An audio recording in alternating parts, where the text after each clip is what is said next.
ಈ ಕಾರ್ಯಕ್ರಮದ ಪ್ರಾಯೋಜಕರು ಜೈನ್ ಇರಿಗೇಷನ್ ಸಿಸ್ಟಮ್ಸ್ ಲಿಮಿಟೆಡ್, ಜಾಗತಿಕ ತುಂತುರು ಮತ್ತು ಹನಿ ನೀರಾವರಿ ಉಪಕರಣಗಳ ಉತ್ಪಾದಕರು, ಬೇಸಾಯ ತಂತ್ರಜ್ಞಾನ ನಿರೂಪಕರು ಹಾಗೂ ರೋಗರಹಿತ ಟಿಶ್ಯೂ ಕಲ್ಚರ್ ಗಿಡಗಳು, ಕ್ಯಾಡ್ಬರೀಸ್, ಕೋಕೋ ಬೆಳೆಸಿ ಅಧಿಕ ಆದಾಯ ಗಳಿಸಿ, ಹಾಗೂ ಸ್ಟಿಲ್ ಇಂಡಿಯಾ, ಸ್ಟಿಲ್ ಉಪಕರಣಗಳು ತನ್ನಿ ಪರಿವರ್ತನೆ. ವೀಕ್ಷಕರೇ ನಮಸ್ಕಾರ. ಇವತ್ತಿನ ಜ್ಞಾನಿ ವಿಜ್ಞಾನಿ ಕಾರ್ಯಕ್ರಮಕ್ಕೆ ತಮಗೆ ಸ್ವಾಗತ. ಇವತ್ತು ಕೂಡ ನಾವು ಹಣ್ಣಿನ ಬೆಳೆಗಳ ಬಗ್ಗೆನೇ ಚರ್ಚೆ ಮಾಡ್ತಾ ಇದ್ದೀವಿ. ಡಾಕ್ಟರ್ ಹಿತ್ಲಮನಿ ಸರ್ ನಮಗೆ ಜ್ಞಾನವನ್ನ ಕೊಡ್ತಾರೆ ಇವತ್ತಿನ ಕಾರ್ಯಕ್ರಮದಲ್ಲೂ ಕೂಡ. ಹಿತ್ಲಮನಿ ಸರ್ ಹೆಂಗೆ ಅಂದ್ರೆ ಈ ತೋಟಗಾರಿಕಾ ಬೆಳೆಗಳಿಗೆ ಸಂಬಂಧಪಟ್ಟಂತೆ ನೀವು ಏನಾದ್ರು ಕೇಳಿ ಅವರು ಅಪ್ಡೇಟೆಡ್ ಇರ್ತಾರೆ. ಯಾಕೆಂದ್ರೆ ಅಷ್ಟು ಪ್ರಮಾಣಕ್ಕೆ ಓಡಾಡ್ತಾ ಇರ್ತಾರೆ. ಸುಮಾರು 4 ದಶಕಗಳ ಕಾಲ ಈ ತೋಟಗಾರಿಕೆ ಬೆಳೆಗಳ ಜೊತೆಗೆ ಅವರು ಬೆಸೆದುಕೊಂಡಿದ್ದಾರೆ. ಮತ್ತೆ ಬಹುತೇಕ ಈ ತರ ಹೊಸ ಹೊಸ ಇಂಟ್ರೊಡಕ್ಷನ್ ಬಂದಾಗ ಅದು ಎಲ್ಲಿಂದ ಬಂತು, ಅದ್ರ ಹಿಸ್ಟ್ರಿ ಎಲ್ಲಿಂದ ಗೊತ್ತು. ಯಾಕೆಂದ್ರೆ ಇವರೆಲ್ಲ ಮರಿಗೌಡರ, ಡಾಕ್ಟರ್ MH ಮರಿಗೌಡರ ಶಿಷ್ಯರು. ಅವರ ಕಾಲದಿಂದ ಅವರ ಒಂದು ಹಾಕಿಕೊಟ್ಟ ದಾರಿಯಲ್ಲಿ ನಡ್ಕೊಂಡ್ ಬಂದವರು. ಹಾಗಾಗಿ ಕರ್ನಾಟಕದ ತೋಟಗಾರಿಕೆ ಅಭಿವೃದ್ಧಿಯ ಹಲವಾರು ಬೆಳೆಗಳ, ಹಲವಾರು ತಳಿಗಳ ಸಂಪೂರ್ಣ ಚರಿತ್ರೆ ಹಿತ್ಲಮನಿ ಸರಿಗೆ ಗೊತ್ತಿರುತ್ತೆ. ಈ ತರದ ಲಿಜೆಂಡ್ಸ್ ಅಂತ ಹೇಳ್ಬೋದು. ಇವತ್ತಿನ ನಮ್ಮ ಚರ್ಚೆಯ ವಿಷಯ ಅನಾನಸ್ಸು ಅಥವಾ ಪೈನಾಪಲ್. ಇದು ಬಹಳ ಕರ್ನಾಟಕದಲ್ಲಿ ತಿಂದು ಗೊತ್ತಿದ್ದವರು ಬಹಳ ಜನ ಇದ್ದಾರೆ. ಆದರೆ ಅದ್ರ ಬೆಳೆ ದೃಷ್ಟಿಯಿಂದ ಬಹಳಷ್ಟು ಭಾಗಕ್ಕೆ ಗೊತ್ತಿಲ್ಲ, ಕೆಲವೇ ಭಾಗಕ್ಕೆ ಇದೆ. ಬಟ್ ಬಹಳ ಒಳ್ಳೆ ಹಣ್ಣು, ಒಳ್ಳೆ ಆದಾಯ ಬರುವಂತಹದ್ದು. ಹೆಚ್ಚು ಜನಕ್ಕೆ ಅದರದ್ದು ಕಲ್ಟಿವೇಶನ್ ಪರಿಚಯ ಇಲ್ಲ, ಅಥವಾ ಉತ್ತರ ಕರ್ನಾಟಕದಲ್ಲಿ ಬಹುಶಃ ತಿಂದು ಗೊತ್ತಿರ್ಲಿಕ್ಕಿಲ್ಲ. ಬನ್ನಿ ಇವತ್ತಿನ ಕಂತಿನಲ್ಲಿ ನಾವು ಅನಾನಸ್ ಅಥವಾ ಪೈನಾಪಲ್ ಬಗ್ಗೆ ಹಿತ್ಲಮನಿ ಸರ್ ಹತ್ರ ಒಂದಿಷ್ಟು ಮಾಹಿತಿಯನ್ನ ಪಡ್ಕೊಂಬಾರ್ದು. ಸರ್ ನಮಸ್ಕಾರ. ನಮಸ್ಕಾರ. ಇವತ್ತಿನ ಜ್ಞಾನಿ ವಿಜ್ಞಾನಿ ಕಾರ್ಯಕ್ರಮಕ್ಕೆ ತಮಗೆ ಸ್ವಾಗತ. ಸರ್, ಇವತ್ತಿನ ಚರ್ಚೆ ಕೂಡ ಹಣ್ಣಿನ ಸಂಬಂಧಪಟ್ಟಂತೆ ಮಾಡೋಣ. ಇದರಲ್ಲಿ ಸವಾಗ ನೀವು ಸಿಕ್ಕಾಗ ನಾವು ಅದನ್ನ ಆದಷ್ಟು ಹಣ್ಣಿನ ಬಗ್ಗೆ, ಈ ತರ ತೋಟಗಾರಿಕಾ ಬೆಳೆಗಳ ಬಗ್ಗೆ, ಅದರಲ್ಲೂ ವಿಶೇಷವಾಗಿ ಹಣ್ಣಿನ ಬೆಳೆಗಳ ಬಗ್ಗೆ ನಿಮ್ಮ ಅನುಭವ ಇರೋದು, ಹೆಚ್ಚಿನ ಶ್ರಮ ನಿಮ್ಮ ಇದು ಇರೋದು ಅದರಲ್ಲಿ ಇರೋದಕ್ಕೆ. ಸರಿ, ಇವತ್ತಿನ ಚರ್ಚೆ ವಿಷಯ ಅನಾನಸ್ಸು, ಪೈನಾಪಲ್. ನಾನೀಗ ಪ್ರಸ್ತಾವನೆಯಲ್ಲಿ ಹೇಳಿದಾಗೇನೆ ನಮ್ಮ ಮಲೆನಾಡಿನ ಒಂದಿಷ್ಟು ಭಾಗದವರಿಗೆ, ಅದರಲ್ಲೂ ವಿಶೇಷವಾಗಿ ಮಲೆನಾಡು ಅಂದ್ರೆ ನಮ್ಮ ಉತ್ತರ ಕನ್ನಡದ ಮತ್ತೆ ಶಿವಮೊಗ್ಗದವರಿಗೆ ಹೆಚ್ಚು ಪರಿಚಯ. ಯಾಕೆಂದ್ರೆ ಅಲ್ಲಿ ಸಿಕ್ಕಾಪಟ್ಟೆ ಪ್ರಮಾಣಕ್ಕೆ ಬೆಳೆ ಇದೆ. ನಾವು ಚಿಕ್ಕವರಿಗೆ ನೋಡಿದ್ವಿ. ಆಮೇಲೆ ನಮ್ಮ ಈ ಅಡಿಕೆ ತೋಟಗಳಲ್ಲಿ ಅಲ್ಲಿ ಸೈಡಿಗೆ ಅಲ್ಲೊಂದಿಲ್ಲೊಂದು ನಾವು ಅನಾನಸ್ ಹಣ್ಣು ಅಂತಾನೆ ಹೇಳ್ತೀವಿ. ಕೆಲವರು ಪರಂಗಿ ಹಣ್ಣು ಅಂತ ಹೇಳ್ತಾರೆ. ಸ್ವಲ್ಪ ಹುಳಿ ಇದ್ರೆ ಅದಕ್ಕೆ ಪರಂಗಿ ಹಣ್ಣು ಅಂತ ಹೇಳ್ತಾರೆ. ಈ ಭಾಗಕ್ಕೆ ಬಂದ್ರೆ ಪರಂಗಿ ಅಂದ್ರೆ ಪಪಾಯ. ಅಲ್ಲಿ ನಮಗೆ ಪರಿಚಯ ಇದೆ. ಕೆಟ್ಟ ಹುಳಿ ಹಣ್ಣಿಂದ ಹಿಡಿದು ಸಿಹಿ ಹಣ್ಣಿಂದ ಹಿಡಿದು ಸಾಮಾನ್ಯ ನಮ್ಮಲ್ಲಿ ಅದು ಯಾರು ಅದನ್ನ ನೆಟ್ಟು ಹೇಳಿ ಹೆಚ್ಚು ಬೆಳೆಸಿದ್ದಾರೆ. ಹಿಂಗೆ ಸುಮ್ಮನೆ ತೋಟದ ಹಂಚಿ ಹಾಕಿರ್ತಾರೆ. ಅದು ಮಳೆಗಾಲದ ಸಮಯದಲ್ಲಿ ಹಣ್ಣಾಗ್ತದೆ. ಏಪ್ರಿಲ್ ಮೇ ಸೀಸನ್ ಅಲ್ಲಿ ನಮಗೆ ಸಿಗತ್ತೆ. ಮಳೆ ಬಿದ್ದ ಮೇಲೆ ಆದ್ರೆ ಹಾಳಾಗ್ಬಿಡ್ತದೆ ಅದು ನಮಗೆ. ಹಾಗಾಗಿ ನಮಗೆ ಚಿಕ್ಕವರಿಂದ ಪರಿಚಯ, ಭಾರಿ ಟೇಸ್ಟ್. ಆದ್ರೆ ವಾಣಿಜ್ಯ ಮಟ್ಟದಲ್ಲಿ ಕೂಡ ಆ ಭಾಗದಲ್ಲೇ ಬಹಳ ಪ್ರಮಾಣಕ್ಕಿದೆ. ಅದರಲ್ಲಿ ಈ ಅನಾನಸ್ ಹೇಳೋದು ಎಲ್ಲಿಂದ ಬಂತು? ನಮ್ಮ ದೇಶದ್ದು ಇರ್ಲಿಕ್ಕಿಲ್ಲ ಅಂತ ಅನ್ಕೋತೀವಿ. ಯಾಕೆಂದ್ರೆ ವೈಲ್ಡ್ ಸ್ಪೀಶೀಸ್ ಇಲ್ಲ ನಮ್ಮಲ್ಲಿ, ಎಲ್ಲೂ ವೈಲ್ಡ್ ಸ್ಪೀಶೀಸ್ ಇಲ್ಲ. ಕಾಡಿನಲ್ಲಿ ಇಲ್ಲ. ಅದೇ ವರ್ಗದ್ದು ನಮಗೆ ನಾವು ಭೂತ ಪರಂಗಿ ಅಂತ ಹೇಳ್ತೀವಿ ಅಗೇವಿಗೆ. ಅದು ಆ ಪರಂಗಿ ಹೇಳೋ ಶಬ್ದದಿಂದ ಕಾರಣದಿಂದ ಬಿಟ್ರೆ ನೇಟಿವ್ ಸ್ಪೀಶೀಸ್ ಅಲ್ಲ ಅಂತ ಅನ್ಕೋತೀನಿ. ಎಲ್ಲಿಂದ ಬಂತು ನಮ್ಗೆ? ನೋಡಿ, ಇದು ಅನಾನಸ್ ಅಂತ ಇದೆಯಲ್ಲ, ಪೈನಾಪಲ್, ಇದು ನಮ್ಮ ದೇಶದ ಅಲ್ವೇ ಅಲ್ಲ, ನಮ್ಮ ಖಂಡದ್ದು ಅಲ್ಲ. ಇದು ದಕ್ಷಿಣ ಅಮೆರಿಕಾ ಖಂಡದ ಬ್ರೆಜಿಲ್ ದೇಶದಲ್ಲಿ ಉಗಮಾಗಿದ್ದು. ಉಗಮಾಗಿದೆ. ಅದು ಎಂಟೈರ್ ಫ್ಯಾಮಿಲಿ ನೋಡಿ, ಬ್ರೊಮೆಲಿಯೇಸಿ ಅಂತ ಫ್ಯಾಮಿಲಿ ಇದೆ ಅಲ್ಲ, ಆ ಎಂಟೈರ್ ಫ್ಯಾಮಿಲಿನೂ ಅಲ್ಲಿದೆ. ದಕ್ಷಿಣ ಅಮೆರಿಕಾದೇ ಅದು ಬೇರೆ ಯಾವ ಕಡೆನೂ ಅದ್ರ ಮೆಂಬರ್ಸ್ ಇಲ್ಲ. ಎಂಟೈರ್ ಫ್ಯಾಮಿಲಿ ಅಲ್ಲೇ ಇವಾಲ್ವ್ ಆಗಿ ಅಲ್ಲಿ. ಈಗ ಅನಾನಸ್ ಅಲ್ಲದೆ ಬ್ರೊಮೆಲಿಯೇಸಿ ಇನ್ಯಾವುದು ಕಮರ್ಷಿಯಲ್ ಕ್ರಾಪ್? ಅನೇಕ ಬ್ರೊಮೆಲಿಯಾಯ್ಡ್ಸ್, ಆರ್ನಮೆಂಟಲ್ ಪ್ಲಾಂಟ್ಸ್, ನೂರಾರು ಸ್ಪೀಸೀಸ್ ಇವೆ. ಅವೆಲ್ಲ ಹೈಲಿ ಆರ್ನಮೆಂಟಲ್, ಹೈಲಿ ಕಲರ್ಫುಲ್ ಅವೆಲ್ಲ ಇವೆ. ಅವೆಲ್ಲ ಬೇರೆ ಹಣ್ಣು ಗಿಣ್ಣು ಯಾವ್ದು ಇದ್ದಂಗಿಲ್ಲ, ಹಣ್ಣುಗಳಲ್ಲಿ ಯಾವ್ದಿಲ್ಲ. ಇದೊಂದನೇ. ಇದು ಹಾಗಾದ್ರೆ ಬ್ರೆಜಿಲ್ ಇಂದ ನಮ್ಮ ದೇಶಕ್ಕೆ, ಜಗತ್ತಿಗೆ ಹರಡಿದ್ದು. ಬ್ರೆಜಿಲ್ ಅನ್ನ ಗೆದ್ಕೊಂಡವ್ರು ಯಾರಂತಂದ್ರೆ ಸ್ಪೆನಾರಿಡ್ಸ್. ಮತ್ತೆ ಅವರು ಪಕ್ಕದಲ್ಲೇ ಇದ್ದಂತಹ ಪೋರ್ಚುಗೀಸರು. ಅವರು ಇದನ್ನು ಫಸ್ಟ್ ಯುರೋಪಿಗೆ ತಂದು ಅಲ್ಲೇ ಪ್ರಯತ್ನ ಪಟ್ರು. ಮತ್ತೆ ಅವ್ರದ್ದು ಕಾಲನೀಸ್ ಎಲ್ಲ ಇತ್ತು ಬೇರೆ ಬೇರೆ ಕಡೆ, ಅಲ್ಲೆಲ್ಲ ಬೆಳೆಸಿ ಅಲ್ಲಿಂದ ಇಂಡಿಯಾಕ್ಕೆ, ಶ್ರೀಲಂಕಾಗೆ, ಇಲ್ಲೆಲ್ಲ ಮಾರಿಷಸ್ ಅಂತ ಅದು ಫ್ರೆಂಚ್ ಕಾಲನಿ ಆಗಿತ್ತು, ಅಲ್ಲಿ ಹೋಯ್ತು. ದೆನ್ ಆದ್ಮೇಲೆ ಶ್ರೀಲಂಕಾಗೆ ಹೋಯ್ತು, ಇಂಡಿಯಾಗೆ ಬಂತು. ಇಂಡಿಯಾದಲ್ಲಿ ಫಸ್ಟ್ ಅದು ಸ್ಪ್ರೆಡ್ ಆಗಿದ್ದು ಕೋಸ್ಟಲ್ ಏರಿಯಾಸ್. ಕೋಸ್ಟಲ್ ಏರಿಯಾಸ್, ಪಶ್ಚಿಮ ಘಟ್ಟ ಇಂತಲ್ಲಿ ಸಣ್ಣ ಪ್ರಮಾಣದಲ್ಲಿ ಅದು ಸ್ಪ್ರೆಡ್ ಆಯ್ತು. ಮುಂದೆ ಅದು ಬೇರೆ ಎಲ್ಲಾ ಕಡೆ ಸ್ಪ್ರೆಡ್ ಆಗಿದೆ ವಾಣಿಜ್ಯ ಮಟ್ಟಕ್ಕೆ. ಆಮೇಲೆ ತುಂಬಾ ಲೇಟ್ ಆಗಿ ವಾಣಿಜ್ಯ ಮಟ್ಟಕ್ಕೆ. ಸೊ ಇದು ಹಾಗಿದ್ರೆ ನಮ್ಗೆ ಪೋರ್ಚುಗೀಸರು ಇದು ನೋಡಿ 17 ಮತ್ತು 18ನೇ ಶತಮಾನದಲ್ಲಿ ಇದು ಇಂಟ್ರೊಡ್ಯೂಸ್ ಆಗಿದೆ. ಪೋರ್ಚುಗೀಸರಿಂದ ನಮ್ಮ ದೇಶಕ್ಕೆ ಇಂಟ್ರೊಡ್ಯೂಸ್ ಆಗಿದೆ. ಮುಂದೆ ಬ್ರಿಟಿಷರು ಸಹ ಇದನ್ನ ಇಂಟ್ರೊಡ್ಯೂಸ್ ಮಾಡಿದ್ದಾರೆ. ಕೆಲವು ಯುರೋಪ್ ಅಲ್ಲಿ ತಿನ್ನುವ ಹೆಬಿಟ್ ಇತ್ತು, ಬಟ್ ಯುರೋಪ್ ನಲ್ಲಿ ಇದನ್ನ ಓಪನ್ ಆಗಿ ಬೆಳೆಯಕ್ ಆಗ್ತಿದ್ದಿಲ್ಲ.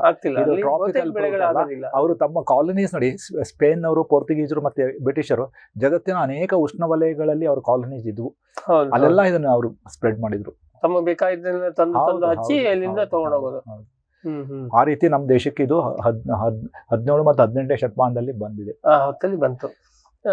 ಸೊ ಈಗ ಸರ್ ಇದರದ್ದು ವಾಣಿಜ್ಯ ಬೆಳೆ ಯಾವಾಗ ನಮ್ಮಲ್ಲಿ ಏನಾದ್ರು ಹಿಸ್ಟ್ರಿ ಸಿಗತ್ತೆ? ಇದೆ ಅದಕ್ಕೂ ತೀರಾ ಇತ್ತೀಚೆಗೆ ಅಂದ್ರೂ ಬೇಳೆ ಹಣ್ಣುಗಳಿಗಿಂತ ಸ್ವಲ್ಪ ಹಿಂದೆನೆ ಇದು. ಇದು ನಮ್ಮ ದೇಶದಲ್ಲಿ 1950ರಲ್ಲಿನೇ ಅದು ಕಮರ್ಷಿಯಲ್ ಕ್ರಾಪ್ ಆಗಿತ್ತು. 50s ನಲ್ಲಿ ಸುಮಾರು ಕಡೆ ಆಗಿತ್ತು ನೋಡಿ. ವೆಸ್ಟರ್ನ್ ಘಾಟ್ ಏರಿಯಾಸ್ ನಲ್ಲಿ, ದೆನ್ ಸದಾ ಮಹಾರಾಷ್ಟ್ರದಲ್ಲಿ, ಪಾರ್ಟ್ ಆಫ್ ಮಹಾರಾಷ್ಟ್ರ, ದೆನ್ ಹೌದು most of north eastern States ಅಂತ ಹೇಳ್ತೇವೆ ನೋಡಿ. ತ್ರಿಪುರಾ, ಮೇಘಾಲಯ, ದೆನ್ ನಾಗಾಲ್ಯಾಂಡ್, ಇದು ಮಣಿಪುರ್, ಆಸಾಂ, ಇಲ್ಲೆಲ್ಲ ಅರುಣಾಚಲ್ ಪ್ರದೇಶ್, ಅಲ್ಲೆಲ್ಲ ಲಾರ್ಜ್ ಸ್ಕೇಲ್ ನಲ್ಲಿ ಅದು ಇಂಟ್ರೊಡ್ಯೂಸ್ ಆಗಿದೆ. ದಕ್ಷಿಣ ಇಂಡಿಯಾದಲ್ಲಿ ಏನಂತಂದ್ರೆ ಕೇರಳದಲ್ಲಿ, ಮಹಾರಾಷ್ಟ್ರದಲ್ಲಿ, ಗೋವಾದಲ್ಲಿ, ಪಾರ್ಟ್ ಆಫ್ ಕರ್ನಾಟಕದಲ್ಲಿ, ಈ ಕಡೆ ಪಾರ್ಟ್ ಆಫ್ ತಮಿಳುನಾಡು, ಪಾಂಡಿಚೇರಿ, ಒರಿಸ್ಸಾ, ಅಲ್ಲೆಲ್ಲ ಎಲ್ಲಾ ಕಡೆನೂ ಇದು ಸ್ಪ್ರೆಡ್ ಆಗಿದೆ. ಮತ್ತೆ ಇದು ಪ್ರಾರಂಭದಲ್ಲಿ ಇದೆ ಅಂತ ತಿಳ್ಕೊಂಡಿದ್ರೆ, ಅಥವಾ ಈಗಲೂ ಸಹ ಹೆಚ್ಚು ಮಳೆ ಬೆಳೆಯುವ ಪ್ರದೇಶದಲ್ಲಿ ಇದು ಚೆನ್ನಾಗಿ ಬರ್ತದೆ ಅಂತ ಒಂದು ನಂಬಿಕೆ ಇದೆ. ಅದ್ರ ಪ್ರಕಾರ ಇದು ಹೆವಿ ರೈನ್ಫಾಲ್ ಏರಿಯಾಕ್ಕೆ ರಿಸ್ಟ್ರಿಕ್ಟ್ ಆಗಿದೆ ಇವತ್ತಿಗೂ ಸಹ. ಮಧ್ಯ ಮತ್ತೆ ಬಯಲು ಸೀಮೆ ಕರ್ನಾಟಕಕ್ಕೆ ಇಲ್ಲ, ಇದಾಗಲ್ಲ. ಇದು ಹ್ಯುಮಿಡಿಟಿ ಸಾಲದು. ಹ್ಯುಮಿಡಿಟಿ ನೋಡಿ, ಮಳೆ ಜಾಸ್ತಿ ಇರಬೇಕು, ಮತ್ತೆ ಹ್ಯುಮಿಡಿಟಿ ಜಾಸ್ತಿ ಇದ್ದಾಗ ಅಲ್ಲಿ ಅದು ಗುಣಮಟ್ಟ ಚೆನ್ನಾಗಿರ್ತದೆ. ಡ್ರೈ ಏರಿಯಾಸ್ಗೆ, ಡ್ರೈ ಅಂಡ್ ಡೆಸ್ಕೇಟಿಂಗ್ ವಿಂಡ್ಸ್ ಇದ್ದಾಗ ಅಲ್ಲಿ ಬರಲ್ಲ. ಹಾಟ್ ಏರಿಯಾಸ್ಗೂ ಬರಲ್ಲ. Cool tropical humid climate. Even hot ಇದ್ರೂ ನಡೆಯುತ್ತೆ, ಬಟ್ ಅಲ್ಲಿ ಹ್ಯೂಮಿಡಿಟಿ ಜಾಸ್ತಿ ಇರಬೇಕು. ಹ್ಯೂಮಿಡಿಟಿ ಜಾಸ್ತಿ ಇದ್ದಾಗ ಅದು ಚೆನ್ನಾಗಿ ಬೆಳೆಯುತ್ತೆ. ಈ ಒಣ ಪ್ರದೇಶಕ್ಕೆ ಸೂಕ್ತ ಅಲ್ಲ. ಇಲ್ಲ ಸ್ವಲ್ಪವೂ ಇಲ್ಲ. ಒಣ ಪ್ರದೇಶದಲ್ಲಿ ಅದು ಸರಿಯಾಗಿ ಬೆಳೆಯಲ್ಲ, ಮತ್ತೆ ಸೈಜು ಬರಲ್ಲ, ಗುಣಮಟ್ಟನೂ ಬರೋದಿಲ್ಲ. ಮತ್ತೆ ಅದು ಯಾಕೆಂದ್ರೆ ಜ್ಯೂಸಿ ಆಗಿರೋದ ಇದಕ್ಕೆ ಅದು ನೀವು ಎಲ್ಲೋ ಒಣ ಪ್ರದೇಶ ಮಾಡಿದ್ರೆ ಗಟ್ಟಿಯಾಗಿ ಏನೋ ಸಣ್ಣಕ್ಕೆ ಬರ್ಬೋದು. ಸೈಜ್ ಚಿಕ್ಕದಾಗಿರ್ತದೆ, ಅದು ಬರಲ್ಲ, ಸ್ವಲ್ಪವೂ ಬರಲ್ಲ, ಗುಣಮಟ್ಟ ಬರಲ್ಲ. ಮತ್ತೆ ಇದು ಪೈನಾಪಲ್ ಅಂದ್ರೆ ನೋಡಿ, ಇಟ್ ಇಸ್ ಏನ್ ಗೊತ್ತಾ, ಕಾಂಪೋಸಿಟ್ ಫ್ರೂಟ್. ಇದು ಸಿಂಪಲ್ ಫ್ರೂಟ್ ಅಲ್ಲ, ಇದು ಕಾಂಪೋಸಿಟ್ ಫ್ರೂಟ್ ಆಗಿರೋದ್ರಿಂದ ಇದ್ರದ್ದು ರಚನೆನೇ ಬೇರೆ ಇದೆ. ಅಂದ್ರೆ ಸರ್ ಅದು ಏನು ಕಣ್ಣು ಅಂತ ನಾವ್ ಹೇಳ್ತೀವಲ್ಲ, ಪ್ರತಿಯೊಂದು ಕಣ್ಣು ಒಂದು ಹಣ್ಣು. ಅವೆಲ್ಲ ಹಣ್ಣುಗಳು ಬೆಸೆದ್ಕೊಂಡ್ಬಿಟ್ಟು ಅದು ಕಾಂಪೋಸಿಟ್ ಫ್ರೂಟ್ ಆಗುತ್ತೆ. ಅದನ್ನ ಒಂದು ರೀತಿ ಸಪರೇಷನ್ ಇರುತ್ತೆ. ಅದು ಸಪರೇಷನ್ ಆಗಲ್ಲ, ಇದರಲ್ಲಿ ಆಗಲ್ಲ. ನಾವು ಫಾರ್ ಎಕ್ಸಾಂಪಲ್ ನೋಡಿ, ಅಗ್ರಿಗೇಟ್ ಫ್ರೂಟ್ ಅನೋನಾದಲ್ಲಿ, ಸೀತಾಫಲದಲ್ಲಿ ಸಪರೇಟ್ ಆಗ್ತೇವೆ, ಇಲ್ಲಿ ಸಪರೇಟ್ ಆಗಲ್ಲ. ಇದು ಕಾಂಪೋಸಿಟ್ ನಲ್ಲಿ ಸಪರೇಟ್ ಆಗಲ್ಲ, ಬೆಸೆದ್ಕೊಂಡಿರ್ತೇವೆ. ಸೀತಾಫಲದಲ್ಲಿ ಅದು ಅಗ್ರಿಗೇಟ್ ಆಗಿರೋದ್ರಿಂದ ಒಂದೊಂದೇನೆ ಬಿಡಿ ಮಾಡ್ಕೋಬಹುದು. ಇಲ್ಲ ಆಗಲ್ಲ, ಇದು ಕಾಂಪೋಸಿಟ್ ಆಗ್ಬಿಟ್ಟು ಬೆಸೆದ್ಕೊಂಡಿರ್ತೇವೆ. ಇದು ಒಟ್ಟಾರೆಯಾಗಿ ಇದು ಮಳೆ ಹೆಚ್ಚು ಬೀಳುವಂತ, ಆರ್ದ್ರತೆ ಹೆಚ್ಚಿರುವ, ಮಳೆ ಹೆಚ್ಚು ಮತ್ತೆ ಹ್ಯುಮಿಡಿಟಿ ಜಾಸ್ತಿ ಇರುವ ಪ್ರದೇಶಗಳಲ್ಲಿ ಮತ್ತು ಉಷ್ಣವಲಯದಲ್ಲಿ ಚೆನ್ನಾಗಿ ಬರುತ್ತೆ. ಬೇರೆ ಉಷ್ಣವಲಯನೇ ಇದು. ಬ್ರೆಜಿಲ್ ಇದು ಉಷ್ಣವಲಯ. ನಮ್ಮ ಭಾರತದ ಹಲವಾರು ವಿಷಯದಲ್ಲಿ ನಮ್ಮ ಜೊತೆ ಕಾಂಪಿಟೇಟರ್ ಅವರು. ಹೌದು, ನಮ್ಮ ಜೊತೆಗೆ ಈಗ ಕಾಫಿನಲ್ಲಿ ಕಾಳುಮೆಣಸು, ರಬ್ಬರ್, ಪೆಪ್ಪರ್ ನಲ್ಲಿ ಬಹಳ ಮುಂದಿದ್ದಾರೆ.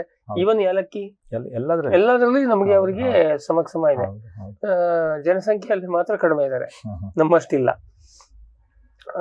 ಸೊ ಈಗ ಸರ್ ನಾವು ಅನಾನಸ್ಸು ನಮ್ಮ ಕರ್ನಾಟಕದಲ್ಲಿ ಸೀಮಿತವಾಗಿ ನೋಡಿದ್ರೆ ಯಾವ ಭಾಗದಲ್ಲಿ ಹೆಚ್ಚಾಗಿ ಕಾಣಿಸ್ತದೆ?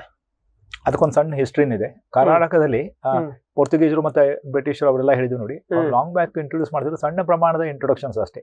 ಬಟ್ ಅದನ್ನ ದೊಡ್ಡ ಪ್ರಮಾಣದಲ್ಲಿ ಕಮರ್ಷಿಯಲ್ ಸ್ಕೇಲ್ ಅಲ್ಲಿ ಇಂಟ್ರೊಡ್ಯೂಸ್ ಮಾಡುವ ಒಂದು ಪರಿಕಲ್ಪನೆಯನ್ನು ಹುಟ್ಟಾಕಿದವರು ಡಾಕ್ಟರ್ M.H. ಮರಿಗೌಡರು. 1950ನೇ ದಶಕದಲ್ಲಿ, ಮಿಡ್ 50s ನಲ್ಲಿ ಅವರು ಇದನ್ನೇ Dakshina Kannada, Uttara Kannada, part of Shivamogga, part of Chikkamagaluru, part of Hassan, Kodagu, ಇಲ್ಲೆಲ್ಲ ಅದನ್ನೇ ಅವಾಗ ಟ್ರಯಲ್ ಮಾಡಿಸಿದ್ರು ಇವರು. ಇದನ್ನ ಕಮರ್ಷಿಯಲ್ ಟ್ರಯಲ್ಸ್, ಡೆಮಾನ್ಸ್ಟ್ರೇಷನ್ಸ್ ಎಲ್ಲ ಮಾಡಿಸ್ಬಿಟ್ಟು ಪಿಕಪ್ ಆಗಿದ್ದು. ಕೊಡಗಿನಲ್ಲಿ ಪಿಕಪ್ ಆಯ್ತು, ದಕ್ಷಿಣ ಕನ್ನಡದಲ್ಲಿ ಕೆಲವು ಪಾಕೆಟ್ಸ್ ಅಲ್ಲಿ ಪಿಕಪ್ ಆಯ್ತು. ಜಾಸ್ತಿ ಪಿಕಪ್ ಆಗಿದ್ದು ಈ ಬನವಾಸಿ, ಸೊರಬ, ಉತ್ತರ ಕನ್ನಡ ಮತ್ತೆ ಶಿವಮೊಗ್ಗದ ಸಿರ್ಸಿ ಅಂಡ್ ಈ ಏರಿಯಾದಲ್ಲಿ ಸಾಗರ, ಆ ಏರಿಯಾದಲ್ಲಿ ಚೆನ್ನಾಗಿ ಪಿಕಪ್, ಲಕ್ಷಾಂತರ ಎಕರೆ, ಸಾವಿರಾರು ಎಕರೆಯಲ್ಲಿ ಅದು ಅವಾಗ ಪಿಕಪ್ ಆಯ್ತು. ಆ ಭಾಗದ ಜನರು ಜಾಸ್ತಿ ಆಸಕ್ತಿ ತೋರಿಸಿದ್ರು ಅಲ್ಲಿ. ಸರ್ ಈಗ ನಾವೇ ನೋಡಿದಂತೆ, ಈಗ ನೀವು ಹೇಳಿದಂಗೆ ಬನವಾಸಿ, ಸೊರಬ ಅದೇನು ಉತ್ತರ ಕನ್ನಡ ಮತ್ತು ದಕ್ಷಿಣ ಸಾರಿ ಶಿವಮೊಗ್ಗ ಜಿಲ್ಲೆಯ ಏನ್ ಭಾಗ ಇದೆ, ಲೆವೆಲ್ ಜಾಗ ಇದೆ. ಆ ಭಾಗದಲ್ಲಿ ಅಷ್ಟೊಂದು ವಿಶಾಲ ಕ್ಷೇತ್ರ ಅಲ್ಲಿ ಸಿಗ್ತದೆ. ಅದು ಮುಖ್ಯವಾಗಿ ಭತ್ತ ಬೆಳೀತಾ ಇದ್ರು. ವಾಣಿಜ್ಯ ಈ ಅಡಿಕೆ ಇವೆಲ್ಲ ಅಡಿಕೆ ತೆಂಗು ಬಹಳ ಕಡಿಮೆ ಅಲ್ಲಿ. ಅಲ್ಲಿ ಅದ್ರಲ್ಲಿ ದುಡ್ಡು ಆಗ್ತಿರ್ಲಿಲ್ಲ. ಜೋಳ ಅಥವಾ ಅಲ್ಲಿ ಮಳೆ ಪ್ರಮಾಣ ಕಡಿಮೆ. ಈಗೇನು ಅನಾನಸ್ ಇಂಟ್ರೊಡಕ್ಷನ್ ಆಗಿದೆ, ಅದು ಒಂಥರ ಮಳೆಯ ಮಲೆನಾಡಿನ ಸೆರಗು ಅಂತ ಹೇಳ್ಬೋದು. ಆ ಕಡೆ ಭಾರಿ ಮಳೆ ಇಲ್ಲ, ಹಾಗೆ ತೀರಾ ಕಡಿಮೆನೂ ಇಲ್ಲ. ಅದು ಆ ಭಾಗದಲ್ಲೇನೆ ಭಾರಿ ಮಳೆ ಬೀಳೋ ಪ್ರದೇಶದಲ್ಲಿ ಇಲ್ಲ. ಈಗಿದೆ ನೀವು ಸಾಗರಕ್ಕೆ ಬಂದ್ರೆ ಕಮರ್ಷಿಯಲ್ ಕ್ರಾಪ್ ಆ ಮಟ್ಟಕ್ಕಿಲ್ಲ, ಯಾಕಂದ್ರೆ ಅಲ್ಲಿ ಏರಿಯಾನೂ ಇಲ್ಲ, ಕಡಿಮೆ. ಈ ಮೈದಾನ ಪ್ರದೇಶಗಳು ಇದೆ ಅಲ್ಲಿ ರಿಲೇಟಿವ್ಲಿ. ನೀವು ಈಗ ಬಯಲುಸೀಮೆ ಅಷ್ಟಲ್ದೋದು ಆ ಭಾಗದಲ್ಲಿ ಲಕ್ಷಾಂತರ ಎಕರೆನಲ್ಲಿ ಬಂತು. ಈಗಲೂ ಕೂಡ ಬಹಳ ಪ್ರಮಾಣಕ್ಕಿದೆ. ಸೊ ಅದು ಬಿಟ್ಟು ಬೇರೆ ಕಡೆ ಹೆಚ್ಚು ಹೋಗ್ಲಿಲ್ಲ. ಮತ್ತೆ ಆಮೇಲೆ ಹೋಗಿತ್ತು ನೋಡಿ, ಇವನ್ ತೀರ್ಥಹಳ್ಳಿ, ಶೃಂಗೇರಿ, ಕೊಪ್ಪ, ನರಸಿಂಹರಾಜಪುರ, ಹರಿಹರಪುರ ಎಲ್ಲಾ ಕಡೆ ಹೋಗಿದೆ. ಬಟ್ ಅಲ್ಲಿ ಕಮರ್ಷಿಯಲ್ ಆಗ್ಲಿಲ್ಲ ಮತ್ತೆ ಮುಂದುವರಿಲಿಲ್ಲ. ಹೌದು, ಬಟ್ ಇಲ್ಲಿ ಹಲವಾರು ಕಾರಣಗಳು ನೀವು ಹೇಳ್ದಂಗೆ ಮಲೆನಾಡ ಸೆರಗದಲ್ಲಿ ಚೆನ್ನಾಗಿ ಬಂದಿದೆ. ಅಥವಾ ನಾವು ಸರ್ ನೋಡಿದಂತೆ ಏನಾಗಿದೆ, ಅಲ್ಲಿ ಹೇಳುವಂತ ವಾಣಿಜ್ಯ ಬೆಳೆ ಇರ್ಲಿಲ್ಲ. ಈಗೆಲ್ಲಾ ಕಡೆ ಅಡಿಕೆ ಬಂದ್ಬಿಟ್ಟಿದೆ, ಅದು ಬೇರೆ ವಿಷಯ. ಏನಾಗಿದೆ, ಅಲ್ಲಿ ಅವರಿಗೆ ಕ್ಯಾಶ್ ಕ್ರಾಪ್ ಬೇಕಿತ್ತು. ಈ ಮಲೆನಾಡು ಪಕ್ಕ ಮಲೆನಾಡಲ್ಲಿ ನಮಗದು ಅಡಿಕೆ ತೋಟದಲ್ಲಿ ಅಲ್ಲೊಂದು ಇಲ್ಲೊಂದು ಬಿದ್ಕೊಂಡಿದ್ರು ಅಲ್ಲಿ ನಮಗೆ ದುಡ್ಡಿನ ಬೆಳೆ ಬೇರೆ ಇದೆ, ಮತ್ತೆ ಏರಿಯಾ ಕಡಿಮೆ ಇದೆ. ನಮ್ಗೆ ಅನಾನಸ್ನಂತ ಕಡಿಮೆ ದುಡ್ಡು ಬರುವಂತದ್ದು ಆಗೋದಿಲ್ಲ. ಆ ಕಾರಣಕ್ಕಾಗಿ ಬೇರೆ ಭಾಗದಲ್ಲಿ ಹೋಯ್ತು, ಈ ಮೈದಾನ ಪ್ರದೇಶದಲ್ಲಿ ಉಳ್ಕೊಂತು. ಆದ್ರೆ ಈ ಭಾಗ ಬಿಟ್ಟು ಮತ್ತೆಲ್ಲೂ ಆಮೇಲೆ ಕಮರ್ಷಿಯಲಿ ಸ್ಪ್ರೆಡ್ ಆಗ್ಲಿಲ್ಲ. ನೀವ್ ಹೇಳ್ದಂಗೆ ಒಣ ಪ್ರದೇಶ ನೋಡಿ, ಕೊಡಗಿನಲ್ಲಿ ಪ್ರಾರಂಭದಲ್ಲಿ ಸ್ವಲ್ಪ ಸಕ್ಸಸ್ ಚೆನ್ನಾಗಿತ್ತು. ಬಟ್ ಈಗ ಅಲ್ಲಿ ದೊಡ್ಡ ಪ್ರಮಾಣದಲ್ಲಿ ಅದನ್ನ ಬೇಸಾಯ ಮಾಡ್ತಾ ಇಲ್ಲ. ಮತ್ತೆ ಸರ್ ಇನ್ನೊಂದು ನಾವು ನೋಡಿದಂತೆ ನಮ್ಮಲ್ಲಿ ಹೇಳ್ತಾರೆ, ಈಗ ದಿವಂಗತ ಇವರು ರಾಮಕೃಷ್ಣ ಹೆಗಡೆ ಅವರು ಫೈನಾನ್ಸ್ ಮಿನಿಸ್ಟರ್ ಇದ್ದಾಗ ತಂದು ಒಂದಿಷ್ಟು ಅದಕ್ಕೆ ಕೊಟ್ರು ಅಂತ ಹೇಳಿ, ಬನವಾಸಿ ಭಾಗದಲ್ಲಿ ಒಂದಿಷ್ಟು ಸರ್ಕಾರಿ ಭೂಮಿಯನ್ನ ಇದಕ್ಕೆ ಲೀಸಿಗೆ ಕೊಟ್ರು. ವಾಸ್ಟ್ ಜಾಗ ಅಂದ್ರೆ 1000 ಹೆಕ್ಟೇರ್ ಲೆಕ್ಕದಲ್ಲಿ ಲೀಸಿಗೆ ಕೊಟ್ಟು ಇಲ್ಲೆಲ್ಲ ಅನಾನಸ್ ಬೆಳೆಸಿ ಅಂತೇಳಿ ಅಲ್ಲೊಂದು ಕಾಂಪ್ಕೋ ಅಂತೇಳಿ ಒಂದು ಫ್ಯಾಕ್ಟರಿ ಕೂಡ ಮಾಡಿದ್ರು. ಬನವಾಸಿ ಸಿರ್ಸಿ ಮಧ್ಯದಲ್ಲಿ ಬರುತ್ತೆ ಅದೊಂದು ಊರಲ್ಲಿ. ಅಲ್ಲಿ ಆಮೇಲೆ ಅದು ಹೋಯ್ತು, ಅಲ್ಲಿ ಕ್ಯಾನಿಂಗ್ ಫ್ಯಾಕ್ಟರಿ ಮಾಡಿದ್ರು. ಈ ಪ್ರೈವೇಟ್ ಸೆಕ್ಟರ್ ನಲ್ಲಿ ಇದೆ, ಈಗ ಒಂದ್ 2-3 ಫ್ಯಾಕ್ಟರಿಗಳಿದಾವೆ. ಅದೊಂದ್ಸರಿ ಬಂದಾಗತ್ತೆ, ಒಂದ್ಸರಿ ಶುರುವಾಗತ್ತೆ, ಹಿಂಗೆ ನಡೀತಾ ಇದೆ. ಬಟ್ ಆದ್ರೂ ಆ ಮಟ್ಟಕ್ಕೇನಿಲ್ಲ, ಅಷ್ಟು ದೊಡ್ಡ ಪ್ರಮಾಣಕ್ಕಿಲ್ಲ. ಸೊ ಒಟ್ಟಾರೆ ಆ ಭಾಗದಲ್ಲಿ ಬಂತು. ಸರಿ, ಈಗ ನಾವು ಇದಕ್ಕೆ ಈಗ ನೀವು ಈಗಾಗಲೇ ಹೇಳಿದ್ರಿ, ಮಳೆ ಇದ್ರೂ ಪರವಾಗಿಲ್ಲ, ಹ್ಯುಮಿಡಿಟಿ ಇರಬೇಕು, ಉಷ್ಣವಲಯ ಇರಬೇಕು, ಆ ಭಾಗ ಮಾತ್ರ. ಹಾಗಾಗಿ ಒಣ ಪ್ರದೇಶಗಳಿಗೆ ಸೂಕ್ತ ಅಲ್ಲ. ಇದು ಬೇರೆ ಬೆಳೆಗಳಲ್ಲಿ ಹಂಗೆ ತಗೊಂಡೋಗಿ ವರ್ತ್ ಅಲ್ಲ. ಇದು ಕ್ಷಾರ ಭೂಮಿಯಲ್ಲಿ ಬರಲ್ಲ. ದಿಸ್ ಇಸ್ ಒಂಥರ ಅಸಿಡಿಕ್ ಸಾಯಿಲ್ ಅಲ್ಲೇ ಬರುತ್ತೆ. ಲ್ಯಾಟ್ರೈಟಿಕ್ ಲೋಮ್ ಅಂತ ಹೇಳ್ತಾರೆ ನೋಡಿ, ಆ ಭಾಗದಲ್ಲಿ ಅಲ್ಲಿ ಚೆನ್ನಾಗಿರುತ್ತೆ.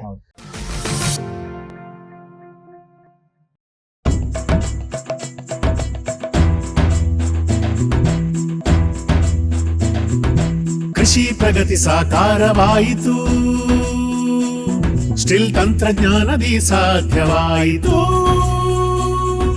ಬದಲಾವಣೆಗೆ ಕಾಲ ಕೂಡಿ ಬಂತು. ಸ್ಟಿಲ್ ಉಪಕರಣಗಳು ತನ್ನಿ ಪರಿವರ್ತನೆ.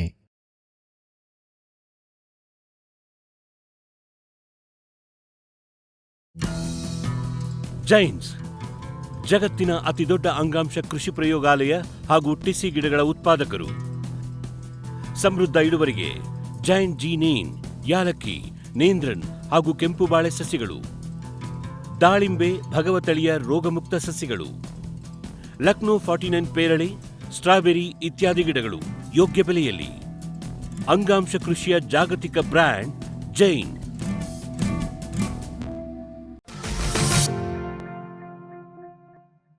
ಸರ್, ಇದನ್ನ ಗಿಡ ಮಾಡೋದು, ಅದು ಬುಡದ ಮರಿನ ನೋಡಿ, ಅದು ಸಾಧ್ಯತೆ ನೋಡಿ, ಸಾಧ್ಯತೆಗಳು ಜಾಸ್ತಿ ಇವೆ. ಅದು ಹೇಗೆ ನಾವು ಅದನ್ನ ಸಸ್ಯಾಭಿವೃದ್ಧಿ ಮಾಡ್ಬೇಕನ್ನಕ ಸಾಧ್ಯತೆಗಳು 3 ಇವೆ.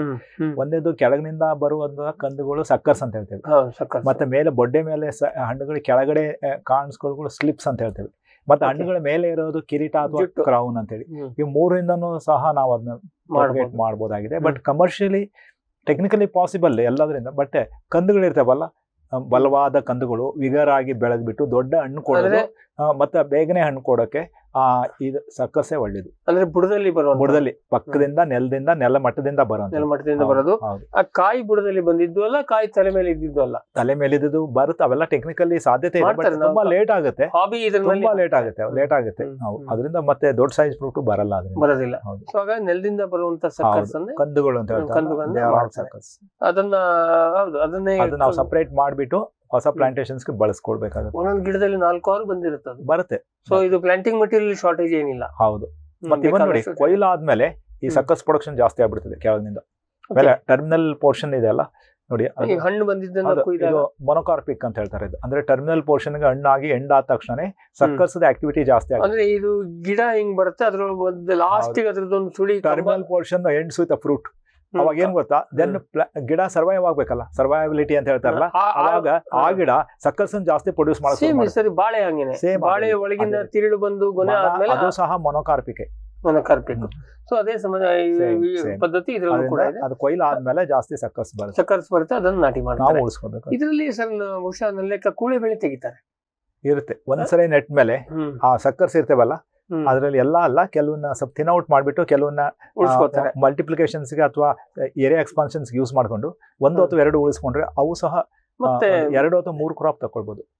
ಈ ಕೂಳೆ ಬೆಳೆ ಹೌದು, ನೇರವಾಗಿ ಕೂಳೆ ಅಂತ ಹೇಳಕ್ ಆಗೋದಿಲ್ಲ, ಆದ್ರೆ ಅದ್ರದ್ದು ಜನರೇಷನ್ ಕಂಟಿನ್ಯೂ ಬಾಳೆ ಮಾಡಿದಾಗ ಬಾಳೆ 2 ಬರುವ ಕೂಳೆ ನಾವು ಬಾಳೆನಲ್ಲಿ ಕಂಟಿನ್ಯೂ ಮಾಡಿದಂಗೆ. ಸರಿ, ಇದರಲ್ಲಿ ನಾವು ತಳಿಗಳು ಮುಖ್ಯವಾಗಿ ಯಾವ್ದಿದೆ? ಯಾಕೆ ಈ ನೀವ್ ಹೇಳ್ದಂಗೆ 100 ವರ್ಷದಿಂದ ಯಾವ ಇಂಟ್ರೊಡಕ್ಷನ್ ಆಗಿದ್ದು ಎಲ್ಲಾ ಹುಳಿ ಇದೆ, ಎಲ್ಲಾ ನಮ್ಮಲ್ಲಿ ಪರಂಗಿ ಅಂತ ಹೇಳ್ತಾರೆ, ಅದನ್ನ ಯಾರು ಹೆಚ್ಚು ತಿನ್ನೋದಿಲ್ಲ. ಬಟ್ ಈ ವಾಣಿಜ್ಯ ಇದರಲ್ಲಿ ಹಾಗಿಲ್ಲ, ನಿರ್ದಿಷ್ಟವಾದ ತಳಿಗಳಿದೆ. ಅದರಲ್ಲಿ ಯಾವ್ದು ಮುಖ್ಯವಾಗಿ ಯಾವ್ದಿದೆ ನೋಡಿ? ಕ್ವೀನ್ ಅನ್ನುವ ತಳಿ ಇದೆ, ಚಿಕ್ಕದಿರ್ತದೆ, ರಾಣಿ.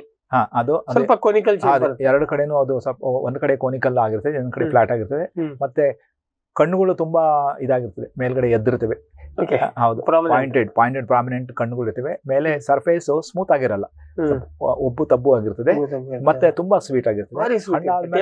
ಹಣ್ಣಾದ್ಮೇಲೆ ಡಾರ್ಕ್ ಆರೆಂಜ್ ಕಲರ್ ಬರುತ್ತೆ, ಕಲರ್ ಚೆನ್ನಾಗಿರ್ತದೆ, ಸೈಜ್ ಚಿಕ್ಕದು, ಮತ್ತೆ ತುಂಬಾ ಸ್ವೀಟ್, ತುಂಬಾ ತಿನ್ನಕ್ ಚೆನ್ನಾಗಿರ್ತದೆ. ಮತ್ತೆ ಬಹುಶಃ ಅದ್ರದ್ದು ಕೀಪಿಂಗ್ ಕ್ವಾಲಿಟಿ ಬೆಟರ್ ಇದೆಯಾ ನೋಡಿ? ಅದರಲ್ಲಿ ಕೀಪಿಂಗ್ ಕ್ವಾಲಿಟಿ ಯಾವ್ದ್ರಲ್ಲಿ ಸಹ ಬೆಟರ್ ಇಲ್ಲ.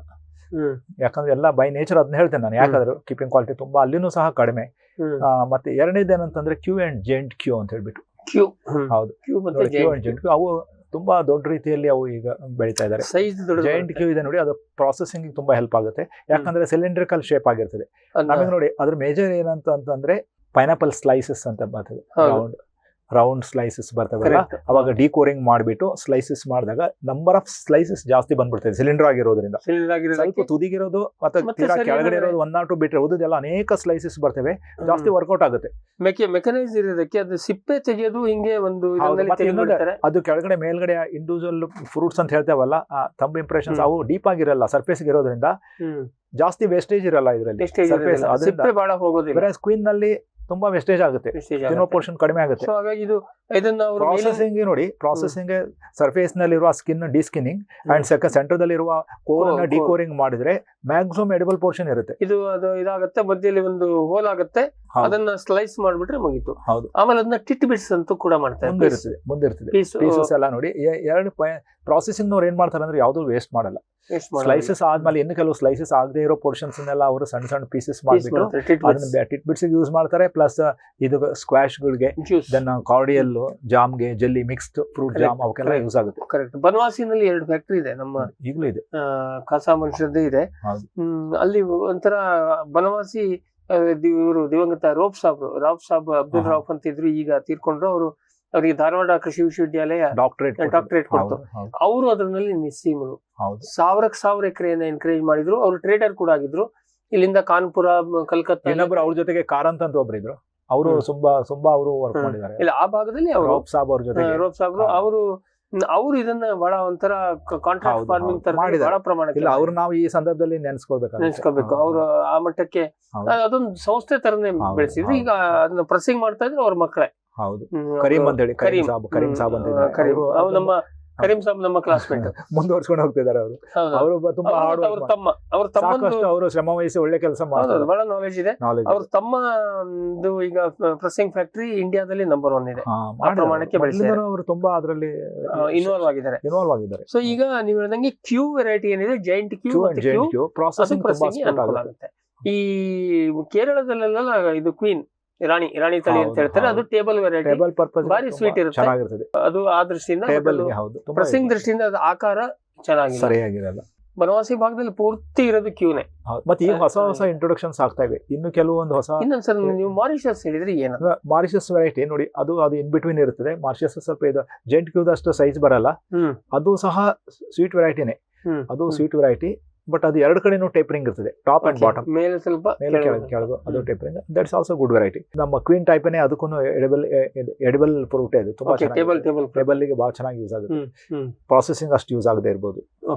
ಬಟ್ ಇತ್ತೀಚೆಗೆ ಕೇರಳದಿಂದ ಮತ್ತು ಹೊರದೇಶದಿಂದ ಕೆಲವು ಅನೇಕ ಹೊಸ ಹೊಸ ಇಂಟ್ರೊಡಕ್ಷನ್ಸ್ ಬಂದಿವೆ ಈಗ. ಅವೆಲ್ಲವೂ ಸಹ ಈಗ ನೇಪಾಳದಿಂದ ಯಾವುದೋ ಒಂದು ವೆರೈಟಿ ಬರ್ತಾ ಇದೆ. ಬಟ್ ಇದನ್ನ ಸರಿ, ಇದ್ರ ಮೇಲೆ, ಈ ಬೆಳೆ ಮೇಲೆ, ಪೈನಾಪಲ್ ಮೇಲೆ ಯಾವ ನಮ್ಮ ಸಂಸ್ಥೆಗಳು ಯಾವ್ದಾದ್ರು ವರ್ಕ್ ಮಾಡಿದಾವ? ನಮ್ಮ ರಿಸರ್ಚ್ ಇನ್ಸ್ಟಿಟ್ಯೂಟ್ಸ್ ಮಾಡಿದ್ದಾರೆ ನೋಡಿ. ಹಿಂದೆ ಅನೇಕ ಭಾರತದ ನೋಡಿ ICAR ವತಿಯಿಂದ ದೇಶದ ಅನೇಕ ಕಡೆ, ಎಸ್ಪೆಷಲಿ ಕೇರಳದಲ್ಲಿ, ಕರ್ನಾಟಕದಲ್ಲಿ ಮತ್ತೆ ನಾರ್ತ್ ಈಸ್ಟರ್ನ್ ಸ್ಟೇಟ್ಸ್ ಅಲ್ಲಿ ತುಂಬಾ ರಿಸರ್ಚ್ ಆಗಿದೆ. ನಿಮ್ ಕೂಡ ಭಾರತೀಯ ತೋಟಗಾರಿಕೆ ಸಂಶೋಧನಾ ಸಂಸ್ಥೆ ಅಂತ ಇದ್ರೆ IHR, ಪ್ರಾರಂಭದಲ್ಲಿ ಅದು ಕೊಡಗಿನಲ್ಲಿ ದೊಡ್ಡ ಪ್ರಮಾಣದಲ್ಲಿ ರಿಸರ್ಚ್ ಮಾಡಿದೆ. ಅದ್ರ ಮೇಲ್ಗಡೆ ತುಂಬಾ ರಿಸರ್ಚ್ ಇದೆ. ಅದ್ರ ಬಗ್ಗೆ ಒಂದು ಅನೇಕ projects, all India coordinated projects ಇದ್ವು ಅದ್ರ ಮೇಲೆ. ಈಗ ಅವೆಲ್ಲ ಕ್ಲೋಸ್ ಆಗಿವೆ, ಮತ್ತೆ ಅಷ್ಟಲ್ಲೇ ಆ ಭಾಗದಲ್ಲಿ ಈಗ ಕಮರ್ಷಿಯಲ್ ಫ್ರೂಟು ಅಲ್ಲ ಈಗ ಅದು ಕೊಡಗಿನಲ್ಲಿ ಶಿಫ್ಟ್ ಆಗ್ಬಿಟ್ಟಿದೆ ಈಗ. ಅದಾದ್ಮೇಲೆ ಯಾಕೋ ರಿಸರ್ಚ್ ಆಕ್ಟಿವಿಟಿ ಸ್ವಲ್ಪ ಡೌನ್ ಆಯ್ತು. ಹೌದು, ಬೆಳೆ ಇದೆ ಹಂಗ ಕೇಳಿದ್ರೆ ಬೆಳೆ ಏನು ತೀರಾ ಏನು ಕಡಿಮೆ ಏನಿಲ್ಲ, ಕಮರ್ಷಿಯಲಿ ಬಹಳ ಅದು ಮಹತ್ವ ಇದೆ. ಎಕರೆಗೆ ಸರ್ ಒಂದು ನಾವು ಆ ಭಾಗದಲ್ಲಿ ನೋಡಿದಂತೆ ಒಂದ್ ಎಕರೆಗೆ 1.5-2 ಲಕ್ಷ ರೂಪಾಯಿ ಆರಾಮ್ಸೆ ದುಡಿತಾರೆ. ಮತ್ತೆ ಕೇರಳದಲ್ಲಿ ಬೇರೆ ಬೇರೆ ಕಾರಣದಿಂದ ಜಾಗ ಜಮೀನು ಕಡಿಮೆ ಆಯ್ತು, ಪ್ರೆಸ್ಸಿಂಗ್ ಯೂನಿಟ್ ಗಳೆಲ್ಲ ಕ್ಲೋಸ್ ಆಯ್ತು, ಅದೆಲ್ಲ ಕಾರಣದಿಂದ ಕೇರಳದಲ್ಲಿ ಕಡಿಮೆ ಆಯ್ತು ಕಂಪ್ಯಾರಿಟಿವ್ಲಿ. ಮತ್ತೆ ಅಲ್ಲಿ ಸಣ್ಣ ಸಣ್ಣ ಹೋಲ್ಡಿಂಗ್ ಆ ಪ್ರಮಾಣಕ್ಕೆ ಇಲ್ಲ. ಸೊ ಹಾಗಾದ್ರೆ ಈಗ ಮಾರಿಷಸ್ ವೆರೈಟಿ ಕೂಡ ಈಗ ಚಾಲ್ತಿಗೆ ಬರ್ತಾ ಇದೆ. ಹಾಗಾಗಿ ಮುಖ್ಯವಾಗಿ ಕ್ವೀನು, ಆಮೇಲೆ ಜೈಂಟ್ ಕ್ಯೂ ಅಂಡ್ ಮಾರಿಷಸ್, ಇದು ಮುಖ್ಯವಾದ ತಳಿಗಳು ಅಂತ ಹೇಳ್ಬೋದು. ಕಲ್ಟಿವೇಶನ್ ದೃಷ್ಟಿಯಿಂದ ನಾವು ಸಂಕ್ಷಿಪ್ತವಾಗಿ ನೋಡೋದಾದ್ರೆ ಹೇಗ್ ಮಾಡ್ತಾರೆ? ಇದು ಎರಡು ರೀತಿಯಿಂದ ಇದೆ. ತಾವ್ ಹೇಳಿದ ನೋಡಿ, ಇದು ಪಶ್ಚಿಮ ಘಟ್ಟದಲ್ಲಿ ಸ್ವಲ್ಪ ಇಳಿಜಾರಾಗಿತ್ತು ಅಂತ ಅಂದ್ರೆ 5 to 6% ಇಳಿಜಾರಾಗಿದ್ರೆ ಟ್ರೆಂಚಸ್ ಮಾಡ್ತಾರೆ, ಕಂಟೂರ್ ಟ್ರೆಂಚಸ್ ಅಂತ ಮಾಡ್ಬಿಟ್ಟು ಅಲ್ಲೇ ನೆಡ್ತಾರೆ. ಅಲ್ಲಿ ನಡೆಸಬೇಕಂತೆ. ಅಲ್ಲಿಂದ ಸಹ ನೀರು ಜಾಸ್ತಿ ನಿಲ್ಬಾರ್ದು ಅಷ್ಟೇ, ಬಂದು ಚೆನ್ನಾಗಿ ಬಸದೋಗುವಂತ ಈ ಲ್ಯಾಟ್ರಾಟಿಕ್ ಲೋಮ್ ಇದ್ದಲ್ಲಿ ಅವಾಗ ಅಲ್ಲಿ ಯಾವ್ದು ಅಂತ ಹೆವಿ ಸಾಯಿಲ್ಸ್ ಅಥವಾ ಅಂತ ಯಾವ ಇರಲ್ಲ, ನೀರು ಚೆನ್ನಾಗಿ ಬಸಿದೆ. ಆ ಕಂಟೂರ್ ಟ್ರೆಂಚಸ್ ನಲ್ಲಿನೂ ಬೆಳಿತಾರೆ. ಅಥವಾ ನೀವ್ ಹೇಳಿದಂಗೆ ಇಲ್ಲಿ ನೋಡಿ, ಬನವಾಸಿ, ಸಿರ್ಸಿ ಈ ಏರಿಯಾದಲ್ಲಿ, ಮಲೆನಾಡ ಸೆರಗು ಅಂತ ಹೇಳಿದ್ರಲ್ಲ, ಆ ಭಾಗದಲ್ಲಿ ಆಲ್ಮೋಸ್ಟ್ ಮಟ್ಟವಾಗಿವೆ ಭೂಮಿಗಳು, ಭತ್ತದ ಗದ್ದೆ ಇದ್ದಂಗೆ ಮಟ್ಟವಾಗಿರ್ತವೆ. ಅಲ್ಲೇ ನಮ್ಮಲ್ಲಿ ಸ್ವಲ್ಪ ಬೇಡ ಅಂತ ಹೇಳ್ತೀವಿ, ಅಂದ್ರೆ ನೀರು ನಿಲ್ಲೋದಿಲ್ಲ. ಹೌದು, ಸ್ವಲ್ಪ ಎತ್ತರ ಜಾಗದಲ್ಲಿ ಮಳೆಗಾಲದಲ್ಲಿ ಹರಿದೋಗ್ತದೆ. ಡ್ರೈನೇಜ್ ಸ್ಕೋಪ್ ಎಲ್ಲೆಲ್ಲಿ ಇರ್ತದೆ ಅಲ್ಲೆಲ್ಲ ಇದಕ್ಕೆ ನೀರ್ ನಿಂತ್ರ ಆಗೋದಿಲ್ಲ. ಸೊ ಹಾಗಾಗಿ ಸ್ವಲ್ಪ ಎತ್ತರ ಜಾಗದಲ್ಲಿ ಮಾಡ್ತಾರೆ. ತೀರಾ ಮಳೆ ಎಷ್ಟೇ ಮಾಡೋದಿಲ್ಲ, ಮಳೆ ಎಷ್ಟೇ ಇರ್ಲಿ ಆದ್ರೆ ನೀರು ನಿಲ್ಬಾರ್ದು ಅಷ್ಟೇ, ನಿಲ್ಬಾರ್ದು. ಬಹುತೇಕ ಬೆಳೆಗಳಿಗೆ ಹೌದು, ಇದಕ್ಕೂ ಹೌದು. ಸೊ ಇದನ್ನ ಟ್ರೆಂಚ್ ಮಾಡಿ, ಟ್ರೆಂಚ್ ಇವನ್ ನೋಡಿ ಲೆವೆಲ್ ಲ್ಯಾಂಡ್ ಅಲ್ಲಿ ಸಹ ಡಬಲ್ ರೋ ಪ್ಲಾಂಟಿಂಗ್ ಅಂತ ಮಾಡ್ತಾರೆ. ಡಬಲ್ ರೋ ಪ್ಲಾಂಟಿಂಗ್ ಅಂತ ಮಾಡ್ಬಿಟ್ಟು ಒಂದೊಂದು ಆ ಡಬಲ್ ರೋ 2 ರೋದು ಅಂದ್ರೆ ಆ ಜೋಡಿ ರೋಗು ಇನ್ನೊಂದು ಜೋಡಿ ರೋಗು ನಡುವೆ 1 ಮೀಟರ್ನಷ್ಟು ಸ್ಪೇಸ್ ಮತ್ತೆ ಒಳಗಡೆ ಅವಿದಿಂದ 2 ರೋಸ್ ನಲ್ಲಿ ಗಿಡದಿಂದ ಗಿಡಕ್ಕೆ 1 to 1.5 ಅಡಿ ದೂರದಲ್ಲಿ ಇರ್ತೀವಿ. ಗಿಡದಿಂದ ಗಿಡಕ್ಕೆ ಮತ್ತೆ ಅದು ಅಷ್ಟು ಕೊಟ್ಟಾಗ ಚೆನ್ನಾಗಾಗ್ತದೆ. ತೀರಾ ಹತ್ರ ಆಗ್ಬಿಟ್ರೆ ಟ್ರೆಂಚ್ ಒಳಗೆ 2 ಸಾಲು ಟ್ರೆಂಚ್ ಅಂದ್ರೆ ಆಳವಾದ ಟ್ರೆಂಚ್ ಅಲ್ಲ, ಅಂದ್ರೆ ಒಂದು 6 inches ಅಷ್ಟೇ ಅದ್ರಲ್ಲಿ ಮಾಡಿ ಅದ್ರೊಳಗೆ ಜಿಗ್ಜಾಗ್ ಆಗಿ ನೆಡ್ತಾ ಹೋಗ್ತಾರೆ ಅಂತ. ಅವಾಗ 1.5 ಅಡಿ ದೂರದಲ್ಲಿ ಅದು ಅಲ್ಲೇ ಸಾಲಕದಲ್ಲಿ ಎಕರೆಗೆ ಒಂದು 25,000 ಗಿಡ ಬರ್ಬೋದು. ಆಗುತ್ತೆ 25 to 30 ವರೆಗೂ ಹೋಗ್ತಿದ್ದಾರೆ. ಈಗ ಹೈ ಡೆನ್ಸಿಟಿ ಎಲ್ಲ ಇದೆ, ಅಪ್ ಟು 30,000 ವರೆಗೂ ಹೋಗ್ತಿದ್ದಾರೆ. ಓಕೆ ಸರ್, ಇದು ನಾಟಿ ಮಾಡಿದಾಗಿಂದ ಸುಮಾರು ಎಷ್ಟು ಕಾಲ ತಗೊಳುತ್ತೆ ಟೈಮ್ ಹಾರ್ವೆಸ್ಟಿಂಗ್? 1 ವರ್ಷ ಬೇಕಾ? ನಾರ್ಮಲಿ ನೋಡಿ, ಅದು ವೆರೈಟಿ ಯಾವುದೇ ಇರಲಿ, ಅದು ಬೆಳೆದ ಮೇಲೆ ಸುಮಾರು 40 ಎಲೆಗಳು ಬಂದಾಗ ಸರಿ ಸುಮಾರು 14 to 15-16 ತಿಂಗಳು ಆಗುತ್ತೆ. ಕೆಲಸ 18 months ಆಗುತ್ತೆ ಕೆಲವು ವೆರೈಟೀಸ್ ಅಲ್ಲಿ. ಅದು ಮತ್ತೆ ಯಾವ ಸೀಸನ್ ನಲ್ಲಿ ಸ್ಟಾರ್ಟ್ ಮಾಡಿದಾರೆ ಅನ್ನೋದು ಇಂಪಾರ್ಟೆಂಟ್. ಕೆಲವೊಂದು ಸೀಸನ್ ನಲ್ಲಿ ಸ್ಟಾರ್ಟ್ ಮಾಡಿದ್ರೆ ಬೇಗನೆ ಆಗುತ್ತೆ, ಇನ್ ಕೆಲವು ಸೀಸನ್ ನಲ್ಲಿ ಲೇಟ್ ಆಗುತ್ತೆ. ಮತ್ತೆ ಕೆಲವು ಚಿಕ್ಕ ಕಂದುಗಳಿದ್ರೆ 1 or 2 months ಜಾಸ್ತಿ ತಗೊಳ್ತೀವಿ. ದೊಡ್ಡ ಕಂದುಗಳಿದ್ರೆ ಬೇಗನೆ ಆಗುತ್ತೆ. ಇವೆಲ್ಲ ಕಾರಣದಿಂದ ಸ್ವಲ್ಪ ಹಿಂದೆ ಮುಂದೆ ಆಗುತ್ತೆ. ಅದರಿಂದ ಸುಮಾರು 40 ಲೀವ್ಸ್ ನೋಡಿ, 40 ಲೀವ್ಸ್ ಬಂದಾಗ ಅಲ್ಲೊಂದು ಸೆಂಟ್ರಲ್ಲಿ ಒಂದು ಸ್ಟಾಕ್ ರೈಸ್ ಆಗುತ್ತೆ, ಏಳುತ್ತೆ. ಅದಕ್ಕೇನಂತ ಹೇಳ್ತಾರೆ, ಅದಕ್ಕೆ ಅಂಬು ಅಂತ ಹೇಳ್ತಾರೆ. ಅಥವಾ ಅದು ಎದ್ದು ಬಿಟ್ಟು ಅದರಲ್ಲಿ ಹೂವು ಕಾಣಿಸ್ಕೊಳ್ತದೆ. ಹೂವು ಕಾಣಿಸ್ಕೊಳ್ತದೆ, ಚೆನ್ನಾಗಿರ್ತದೆ ಅದಕ್ಕೆ. ಅದು ಮತ್ತೆ ಅದ್ರದ್ದು ಹೂವುಗಳ ಬಣ್ಣ ನೀಲಿ ಬಣ್ಣ. ನೀಲಿ ಬಣ್ಣದ ಹೂಗಳು ಒಂದೇ ದಿನ ಹೂ ಓಪನ್ ಆಗಲ್ಲ, ಹಲವಾರು ದಿನಗಳಲ್ಲಿ ಓಪನ್ ಆಗ್ಬಿಟ್ಟು ಪಾಲಿನೇಷನ್ ಎಲ್ಲ ಆಗ್ಬಿಟ್ಟು ಹಣ್ಣುಗಳು. ಹೌದು, ಮತ್ತೆ ಇದು ಸೀಡ್ಸ್ ಇರಲ್ಲ, ಇದು ಸೀಡ್ಲೆಸ್ ಇನಿಷಿಯಲಿ ಪಾಲಿನೇಷನ್ ಆದ್ರೂ ಅಬಾರ್ಟ್ ಆಗ್ಬಿಟ್ಟು ಸೀಡ್ಲೆಸ್ ಫ್ರೂಟ್ ಆಗಿ ಕೆಲವು ಅಪರೂಪಕ್ಕೆ ಸಣ್ಣ ಸಣ್ಣ ಬೀಜ ಇರುತ್ತೆ, പക്ഷെ ಅದು ಹುಟ್ಲಿಕ್ಕಿಲ್ಲ, ಅದು ನಮ್ ಗಮನಕ್ಕೂ ಬರಲ್ಲ. ಅದರಿಂದ ಇದು 40 ಎಲೆ ಆದಾಗ ಅದು ಹೂವಿನ ಒಂದು ಇದಾಗುತ್ತೆ, ಆಗಮನ ಆಗುತ್ತೆ. ಮತ್ತೆ ಅದನ್ನ ಇತ್ತೀಚೆಗೆ ನೋಡಿ ಎಲ್ಲರೂ ಅದ್ರ ಮೇಲೆ ತಂತಾನೆ ಬರ್ಲಿ ಅಂತ ಬಿಡಲ್ಲ. ಅದನ್ನೇ ಇತ್ತೀಚೆಗೆ ಕೆಲವೊಂದು ಹಾರ್ಮೋನ್ಗಳನ್ನ ಹಾಕ್ಬಿಟ್ಟು ಸಹ ಎಲ್ಲ ಒಂದೇ ಸರಿ ಬರ್ಬೇಕು. ಹೌದು ಹೌದು. ಇಲ್ಲ ಮಾರ್ಕೆಟಿಂಗ್ ದೃಷ್ಟಿ ಈಗ ನೆಫ್ಥಲಿನ್ ಎಸ್ಟಿಕ್ ಆಸಿಡ್ ಅಂತಿದೆ, NA ಅಂತಿದೆ. NA ನ ಕಮರ್ಷಿಯಲಿ ಯೂಸ್ ಮಾಡ್ತಿದ್ದಾರೆ. ರೌಂಡ್ ಅಬೌಟ್ 38-40 ಲೀವ್ಸ್ ಬಂದಾಗ ಅದರ ಸುಡಿಯಲ್ಲಿ ಅದನ್ನ ಹಾಕ್ತಾರೆ. ಸುಮಾರು 200 ppm ದಷ್ಟು 150 to 200 ppm ದಷ್ಟು NA ಅದರಲ್ಲಿ ಸುರಿದಾಗ ಅಲ್ಲೇ ಇಮಿಡಿಯೇಟ್ಲಿ ಯೂನಿಫಾರ್ಮ್ ಆಗಿ ಎಲ್ಲಾ ಕಡೆನೂ ಹೂ ಬರುತ್ತೆ, ಒಂದೇ ಹೂವಿನ ಗಣಿಕೆ ಬರುತ್ತೆ, ಫ್ಲವರ್ ಸ್ಟಾಕ್. ಬಟ್ ಅದೇ 40 ಎಲೆ ಬರಲೇಬೇಕು. 40 ಎಲೆ ಬಂದಾಗ ಫ್ರೂಟ್ ಸೈಜ್ ಚೆನ್ನಾಗಿರುತ್ತೆ. ಕಡಿಮೆ ಇದ್ದಾಗೂ ಬರ್ತದೆ. ನಾವು ಹಾರ್ಮೋನ್ ಹಾಕಿ ಅದನ್ನ ಯಾವ ಸ್ಟೇಜ್ ಅಲ್ಲಿ ಬರೀ 15 ಎಲೆಗಳಿದ್ದಾಗೂ ಬರ್ಸ್ಬೋದು. ಬಟ್ ಏನಂದ್ರೆ ಅವಾಗ ಸೈಜ್ ಚಿಕ್ಕದಾಗುತ್ತೆ. ಒಂದ್ಸರಿ ಅಷ್ಟು ಸ್ಟಾಕ್ ಬಂದ ಮೇಲೆ ಅಥವಾ ನಾವು ಈಗ ಎಣ್ಣೆ ಹಾಕದ ಮೇಲೆ 4 ತಿಂಗಳು ಬೇಕಾಗುತ್ತಾ? ಆಗುತ್ತೆ. ಈಗ ಎಣ್ಣೆ ಜೊತೆಗೆ ಎತ್ತರಲ್ಲೂ ಹಾಕ್ತಿದ್ದಾರೆ, ಎತ್ತರಲ್ಲೂ ಸಹ ಹಾಕಿ 50 ppm ಎತ್ತರಲ್ಲಿ ಹಾಕೋದ್ರಿಂದ ಸಹ ಫ್ಲವರ್ ಬರುತ್ತೆ, ವೆಜಿಟೇಟಿವ್ ಗ್ರೋತ್ ಕಟ್ ಆಗ್ತದೆ. ಹೌದು, ಅವಾಗ ರಿಪ್ರೊಡಕ್ಟಿವ್ ಶುರು ಆಗುತ್ತೆ. ಸೊ ಅದು ಈಗ ಅದು ಅಷ್ಟು ಮಾಡಿ ಹೂ ಬಂದ ಮೇಲೆ ಮತ್ತೊಂದು 3-4 ತಿಂಗಳ ಬೇಕಾ? ಹೂವು ಬಂದ್ಮೇಲೆ ಒಂದು 130 to 150 ಡೇಸ್ ವರೆಗೂ ಹೋಗುತ್ತೆ. ಅಷ್ಟು ಬೇಕಾಗುತ್ತೆ. ಹೌದು ಹೌದು, 4ರಿಂದ 5 ತಿಂಗಳು. 4ರಿಂದ 5 ತಿಂಗಳು ಬೇಕಾಗುತ್ತೆ, ಡಿಪೆಂಡಿಂಗ್ ಅಪಾನ್ ದಿ ವೆರೈಟಿ ಮತ್ತೆ ಅಲ್ಲಿ ಸೀಸನ್, ಅಲ್ಲಿಯ ಪರಿಸ್ಥಿತಿ. ಹೌದು.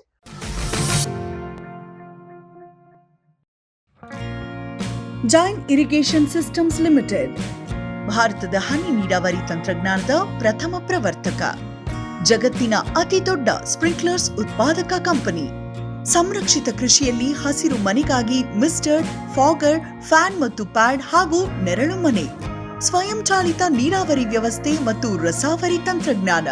ಕೃಷಿಯಲ್ಲಿ ನೀರಿನ ಸಮರ್ಪಕ ಬಳಕೆ ಹಾಗೂ ಉಳಿತಾಯಕ್ಕೆ ಮತ್ತೊಂದು ಹೆಸರು ಜೈನ್. ಕ್ಯಾಡ್ಬರಿ ಚಾಕೊಲೇಟಿನ ಮೂಲ ಅಂಶ ಕೋಕೋ. ನಿಮ್ಮ ಆದಾಯ ದ್ವಿಗುಣಕ್ಕೆ ಕೋಕೋ ಒಂದು ಉತ್ತಮ ಬೆಳೆ. ಅಂತರ ಬೆಳೆ, ಏಕ ಬೆಳೆಯಾಗಿ ಕರ್ನಾಟಕದೆಲ್ಲೆಡೆ ಕೋಕೋ ಬೆಳೆಯಬಹುದು. ಹೈಬ್ರಿಡ್ F1 ಗಿಡಗಳ ಪೂರೈಕೆ ಮತ್ತು ಕೋಕೋ ಬೀಜ ಖರೀದಿ ಕ್ಯಾಡ್ಬರಿಯಿಂದ. ಲಕ್ಷಾಂತರ ಎಕರೆ ಬೆಳೆ ವಿಸ್ತರಣೆಗೆ ಇದೇ ಅವಕಾಶ. ಈ ಸದಾವಕಾಶವನ್ನ ಸದ್ಬಳಕೆ ಮಾಡಿಕೊಳ್ಳಿ.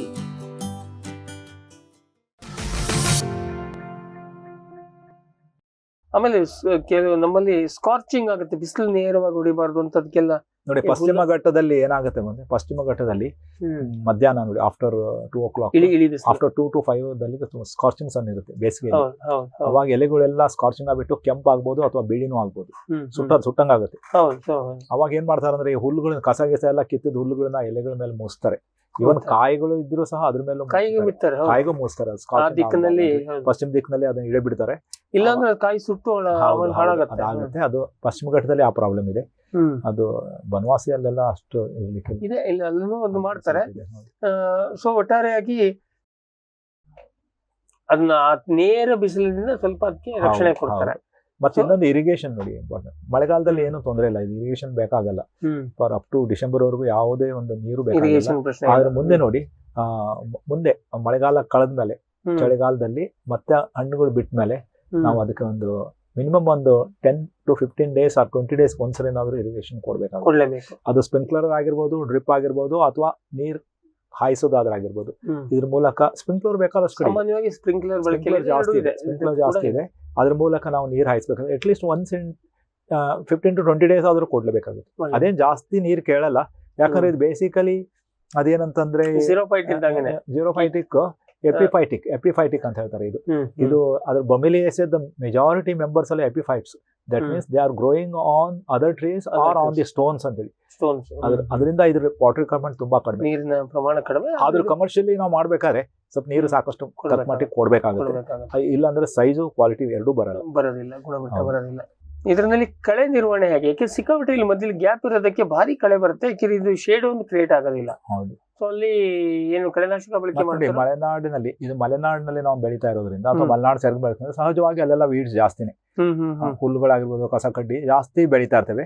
ಮತ್ತೆ ಇದರಲ್ಲಿ ಪೈನಾಪಲ್ ಅಲ್ಲಿ ಪ್ರಾರಂಭದಲ್ಲಿ ಮುಳ್ಳು ಜಾಸ್ತಿ ಇರ್ತವೆ ಎಲೆಗಳಲ್ಲಿ, ಅದ್ರ ನಾವು ಕೈ ಇಡಕ್ಕೂ ಆಗಲ್ಲ ಅಲ್ಲಿ, ಮತ್ತೆ ಅಷ್ಟು ಎಫಿಷಿಯೆಂಟ್ಲಿ ಅದನ್ನ ವೀಡಿಂಗ್ ಮಾಡಕ್ ಆಗಲ್ಲ, ಕೈಗಳನ್ನ ಇಟ್ಬಿಟ್ಟು ಪ್ರಾಬ್ಲಮ್ ಆಗುತ್ತೆ. ಮತ್ತೆ ಅದರಲ್ಲಿ ಸರಿ ಕ್ವೀನ್ ವೆರೈಟಿಯಲ್ಲಿ ಸಿಕ್ಕಾಪಟ್ಟೆ ಮುಳ್ಳು ಜಾಸ್ತಿ ಇರೋದ್ರಿಂದ ಅಲ್ಲಿ ಕಷ್ಟ ಆಗುತ್ತೆ. ಅದರಿಂದ ಈಗ ಇತ್ತೀಚೆಗೆ ಹೊಸ ಒಂದು ಪದ್ಧತಿ ಏನಂದ್ರೆ ಮಲ್ಚಿಂಗ್ ಶೀಟ್ ಹಾಕ್ಬಿಡ್ತಾರೆ. ಮಲ್ಚಿಂಗ್ ಪ್ರಾರಂಭದಲ್ಲಿ ಅದನ್ನ ನೆಡ್ಬೇಕಾದ್ರೆ ಡಬಲ್ ರೋ ಸಿಸ್ಟಮ್ ನಲ್ಲಿ ಎಲ್ಲೇ ಗಿಡ ನೆಡ್ತಾರೆ ಅಲ್ಲೇ ಆ ತೂತುಗಳನ್ನ ಮಾಡ್ಬಿಟ್ಟು ಅಲ್ಲೇ ಗಿಡನೇ ನೆಟ್ಟು ಎಲ್ಲ ಮಲ್ಚಿರ್ತದೆ, ಅಲ್ಲಿ ಕಳೆ ಬೆಳೆಯಕ್ಕ ಚಾನ್ಸ್ ಇಲ್ಲ. ಯಾವ ಮಲ್ಚ್ ಯೂಸ್ ಮಾಡ್ತಾರ ಅಂತಂದ್ರೆ 15 ರಿಂದ 16 ತಿಂಗಳು ಉಳಿಯುವಂತ ಮಲ್ಚ್. ಯಾಕಂದ್ರೆ ಮಲ್ಚಿನಲ್ಲಿ ನೋಡಿ ತರಕಾರಿಗಳಲ್ಲಿ ಬರೀ 3 ತಿಂಗಳಿಗೆ ಬರುವಂತ ಮಲ್ಚ್ ಇವೆ, 3 ತಿಂಗಳು ಆದ್ರೆ 4 ತಿಂಗಳು ಅಥವಾ 6 ತಿಂಗಳಿಗೆ ಬರೋದು, ಇದು 1.5 ವರ್ಷ ಬರ್ಬೇಕಿದು. ಅದರಿಂದ ಅಂತ ಥಿಕ್ ಗೇಜ್ ಇದ್ದೆ ನಾವು ಯೂಸ್ ಮಾಡ್ಬೇಕಾಗುತ್ತೆ.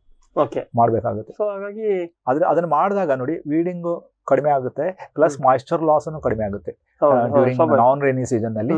ಅದರಿಂದ ನಾವು ಇವನ್ we can increase the frequency of ಇದು ಗ್ಯಾಪ್ ಬಿಟ್ವೀನ್ ಟು ನೀರಿನ ಕೊಡುವ ಸಂಖ್ಯೆ ಕಡಿಮೆ ಆಗುತ್ತೆ, ಇಂಟರ್ವಲ್ಸ್ ಜಾಸ್ತಿ. ಇದರಲ್ಲಿ ಇದು ಬಹುಶಃ ಬಹಳ ಹೆವಿ ಫೀಡರ್ ಅಂತ ಕಾಣುತ್ತೆ, ಸಾಕಷ್ಟು ಪ್ರಮಾಣಕ್ಕೆ ಪೈನಾಪಲ್ ಹೆವಿ ಫೀಡರ್ ಇದೆ. ನೋಡಿ ಇದು ಅಷ್ಟು ರಭಸವಾಗಿ ಮತ್ತು ತುಂಬಾ ಚೆನ್ನಾಗಿ ಬೆಳೀತಿದೆ. ಪ್ಲಸ್ ಅದಕ್ಕೆ ಮತ್ತೆ ದೊಡ್ಡ ಸೈಜ್ ಫ್ರೂಟ್ ಬರ್ತದೆ. For example Kew and giant Kew ನಲ್ಲಿ ದೊಡ್ಡ ಫ್ರೂಟ್ ಇರ್ತದೆ, ಸಾಕಷ್ಟು ಆಹಾರ ಜಾಸ್ತಿ ಅದನ್ನ ಸೆಳೆದುಕೊಳ್ಳುತ್ತದೆ ಮಣ್ಣಿನ. ಅದಕ್ಕೆ ನಾವು ಆರ್ಗ್ಯಾನಿಕ್ ಮ್ಯಾಟರ್ ಪ್ರಾರಂಭದಲ್ಲೇ ನೆಡಬೇಕಾದ್ರೆ lot of plenty of organic matter ಕೊಡ್ಲೇಬೇಕು, ಅದನ್ನ ಕೊಡ್ಬೇಕಾಗುತ್ತೆ. ಮುಂದೆ ಅದಕ್ಕೆ ಪ್ರಾರಂಭದಲ್ಲಿ ಫಸ್ಟ್ ಡೋಸ್ ಆಫ್ NPK ಕೊಡ್ಬೇಕಾಗುತ್ತೆ. ಮತ್ತೆ ಮೈಕ್ರೋನ್ಯೂಟ್ರಿಯೆಂಟ್ ಅಲ್ಲಿ ಮ್ಯಾಗ್ನೀಷಿಯಂ ತುಂಬಾ ಇಂಪಾರ್ಟೆಂಟ್, ಕೊಡ್ಬೇಕಾಗುತ್ತೆ. ಮುಂದೆ ಅದನ್ನ ಗ್ರ್ಯಾಂಡ್ ಗ್ರೋತ್ ಇದ್ದಾಗ ನಾವು ಯೂರಿಯಾನು ಸ್ಪ್ರೇ ಮಾಡ್ಬೇಕಾಗುತ್ತೆ. Nitrogen urea spray for example 1 litre ನಲ್ಲಿ 10 ರಿಂದ 20 ಗ್ರಾಮ್ ವರೆಗೂ ಹಾಕ್ಬೋದಾಗಿದೆ. ಅಂದ್ರೆ 1 to 2% ಯೂರಿಯಾನು ತಳ್ಕೊಳ್ಳುತ್ತೆ ಪೈನಾಪಲ್. ಅದನ್ನ ನಾವು ಎಲೆಗಳಿಗೆ ಸ್ಪ್ರೇ ಮಾಡಿದಾಗ ಎಲೆಗಳು ಗ್ರೀನ್ ಆಗಿರುತ್ತದೆ, ಪ್ಲಸ್ ಗ್ರೋತ್ ಇನ್ಕ್ರೀಸ್ ಆಗುತ್ತೆ. ಮತ್ತೆ ಮೈಕ್ರೋನ್ಯೂಟ್ರಿಯೆಂಟ್ ಮ್ಯಾಗ್ನೀಷಿಯಂ ಮತ್ತೆ ಈ ಬೋರಾನ್ ಎರಡನ್ನೂ ನಾವು ಫೋಲಿಯಾ ಸ್ಪ್ರೇ ಮೂಲಕ ಕೊಡಬೇಕಾಗುತ್ತೆ.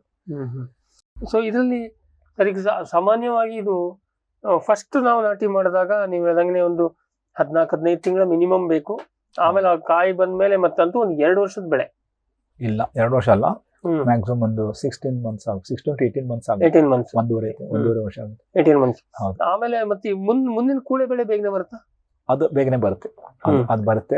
ಸ್ವಲ್ಪ ಅವಾಗ ಅದೊಂದು 12 ತಿಂಗಳಿಗೆ ಬರುತ್ತೆ. ಯಾಕಂದ್ರೆ ಆಲ್ರೆಡಿ ಒಂದು 2-3 ತಿಂಗಳು ಆಗಿ ಹೋಗಿರೋದ್ರಿಂದ ಅಷ್ಟು ಸೇವ್ ಆಗುತ್ತೆ. ಅದರಿಂದ ನೆಕ್ಸ್ಟ್ ಈ ಕೊಯ್ಲು ಆದ್ಮೇಲೆ ನೆಕ್ಸ್ಟ್ 12 ತಿಂಗಳವರೆಗೆ ಅದು ಒಂದು ಸಹ ರೆಡಿ ಆಗುತ್ತೆ. ಸರ್, ಇದು ಈಗ ನೀವು ನೋಡದಂತೆ ಫಸ್ಟ್ ಬೆಳೆ ಹೆಚ್ಚಿಗೆ ಬರುತ್ತಾ ಅಥವಾ ಕೂಳೆ ಬೆಳೆ ಹೆಚ್ಚಿಗೆ? ಪ್ರಾರಂಭದಲ್ಲಿ ನೋಡಿ, ಫಸ್ಟ್ ಬೆಳೆ ಬೆಳೆದಾಗ ಒಂದೇ ಒಂದು ನಾವು ಫ್ರೂಟ್ ಅನ್ನ ನಾವೇ ಬಿಡ್ತೇವೆ. ಕುಳೆ ಬೆಳೆಯಲ್ಲಿ ಮೋರ್ ದೆನ್ ಒಂದನ್ನು ನಾವು ಬಿಡ್ತೇವೆ, 2 ಅಥವಾ ಸಮಟೈಮ್ಸ್ 3 ಕುಳೆಯನ್ನು ಬಿಟ್ಬಿಡ್ತಾರೆ. ಅವಾಗ ನೋಡಿ ನಂಬರ್ ಆಫ್ ಫ್ರೂಟ್ಸ್ ಜಾಸ್ತಿ ಆಗಿರೋದ್ರಿಂದ ಕಾಂಪಿಟೇಷನ್ ಜಾಸ್ತಿ ಆಗ್ಬಿಟ್ಟು ಸೈಜ್ ಕಡಿಮೆ ಆಗುತ್ತೆ. ಬಟ್ ಅಲ್ಲಿನೂ ನೀವು ಥಿನ್ಔಟ್ ಮಾಡಿದಾಗ ಫಸ್ಟ್ ಏನಿರ್ತದೆ ಅಷ್ಟೇ ಆ ಸೈಜ್ ಹತ್ತತ್ರ ಸೆಕೆಂಡ್ ಕುಳೆನೂ ಹೋಗ್ಬೋದು. ಇಲ್ಲಿ ಈಗ ಸೈಜ್ ಮೇಲೆ ಗ್ರೇಡಿಂಗ್ ಮಾಡಿ ಏನು ರೇಟ್ ಸಿಗತ್ತಾ? ಸೈಜು ನೋಡಿ, ಫ್ರೆಶ್ ಮಾರ್ಕೆಟ್ ಅಲ್ಲಿ ಸೈಜೇ ದೊಡ್ಡ ಕ್ರೈಟೀರಿಯಾ ಅಲ್ಲ.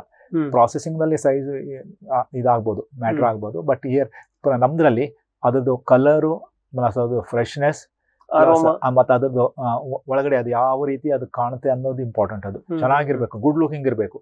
ಮತ್ತೆ ಅದು ಗ್ರೀನ್ ಇರಬಾರ್ದು, ಅದಕ್ಕೆ ಆರೆಂಜ್ ಕಲರ್ ಇರ್ಬೇಕು.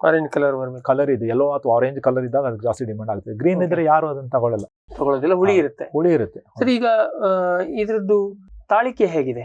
ಕಟಾವ್ ಮಾಡಿದ್ಮೇಲೆ ಒಂದು ವಾರ ನೋಡಿ, ಒಟ್ಟಾರೆ ನಾನು ಹೇಳ್ತೇನೆ, ಈ most of the composite fruits ಅಲ್ಲಿ ಇವನ್ ಹಲಸು ಸಹ ಕಾಂಪೋಸಿಟ್ ಫ್ರೂಟೇ. ಅದರಲ್ಲಿ ಬೇಗನೆ ಕೊಳತಕ್ಕೀಡಾಗುತ್ತೆ.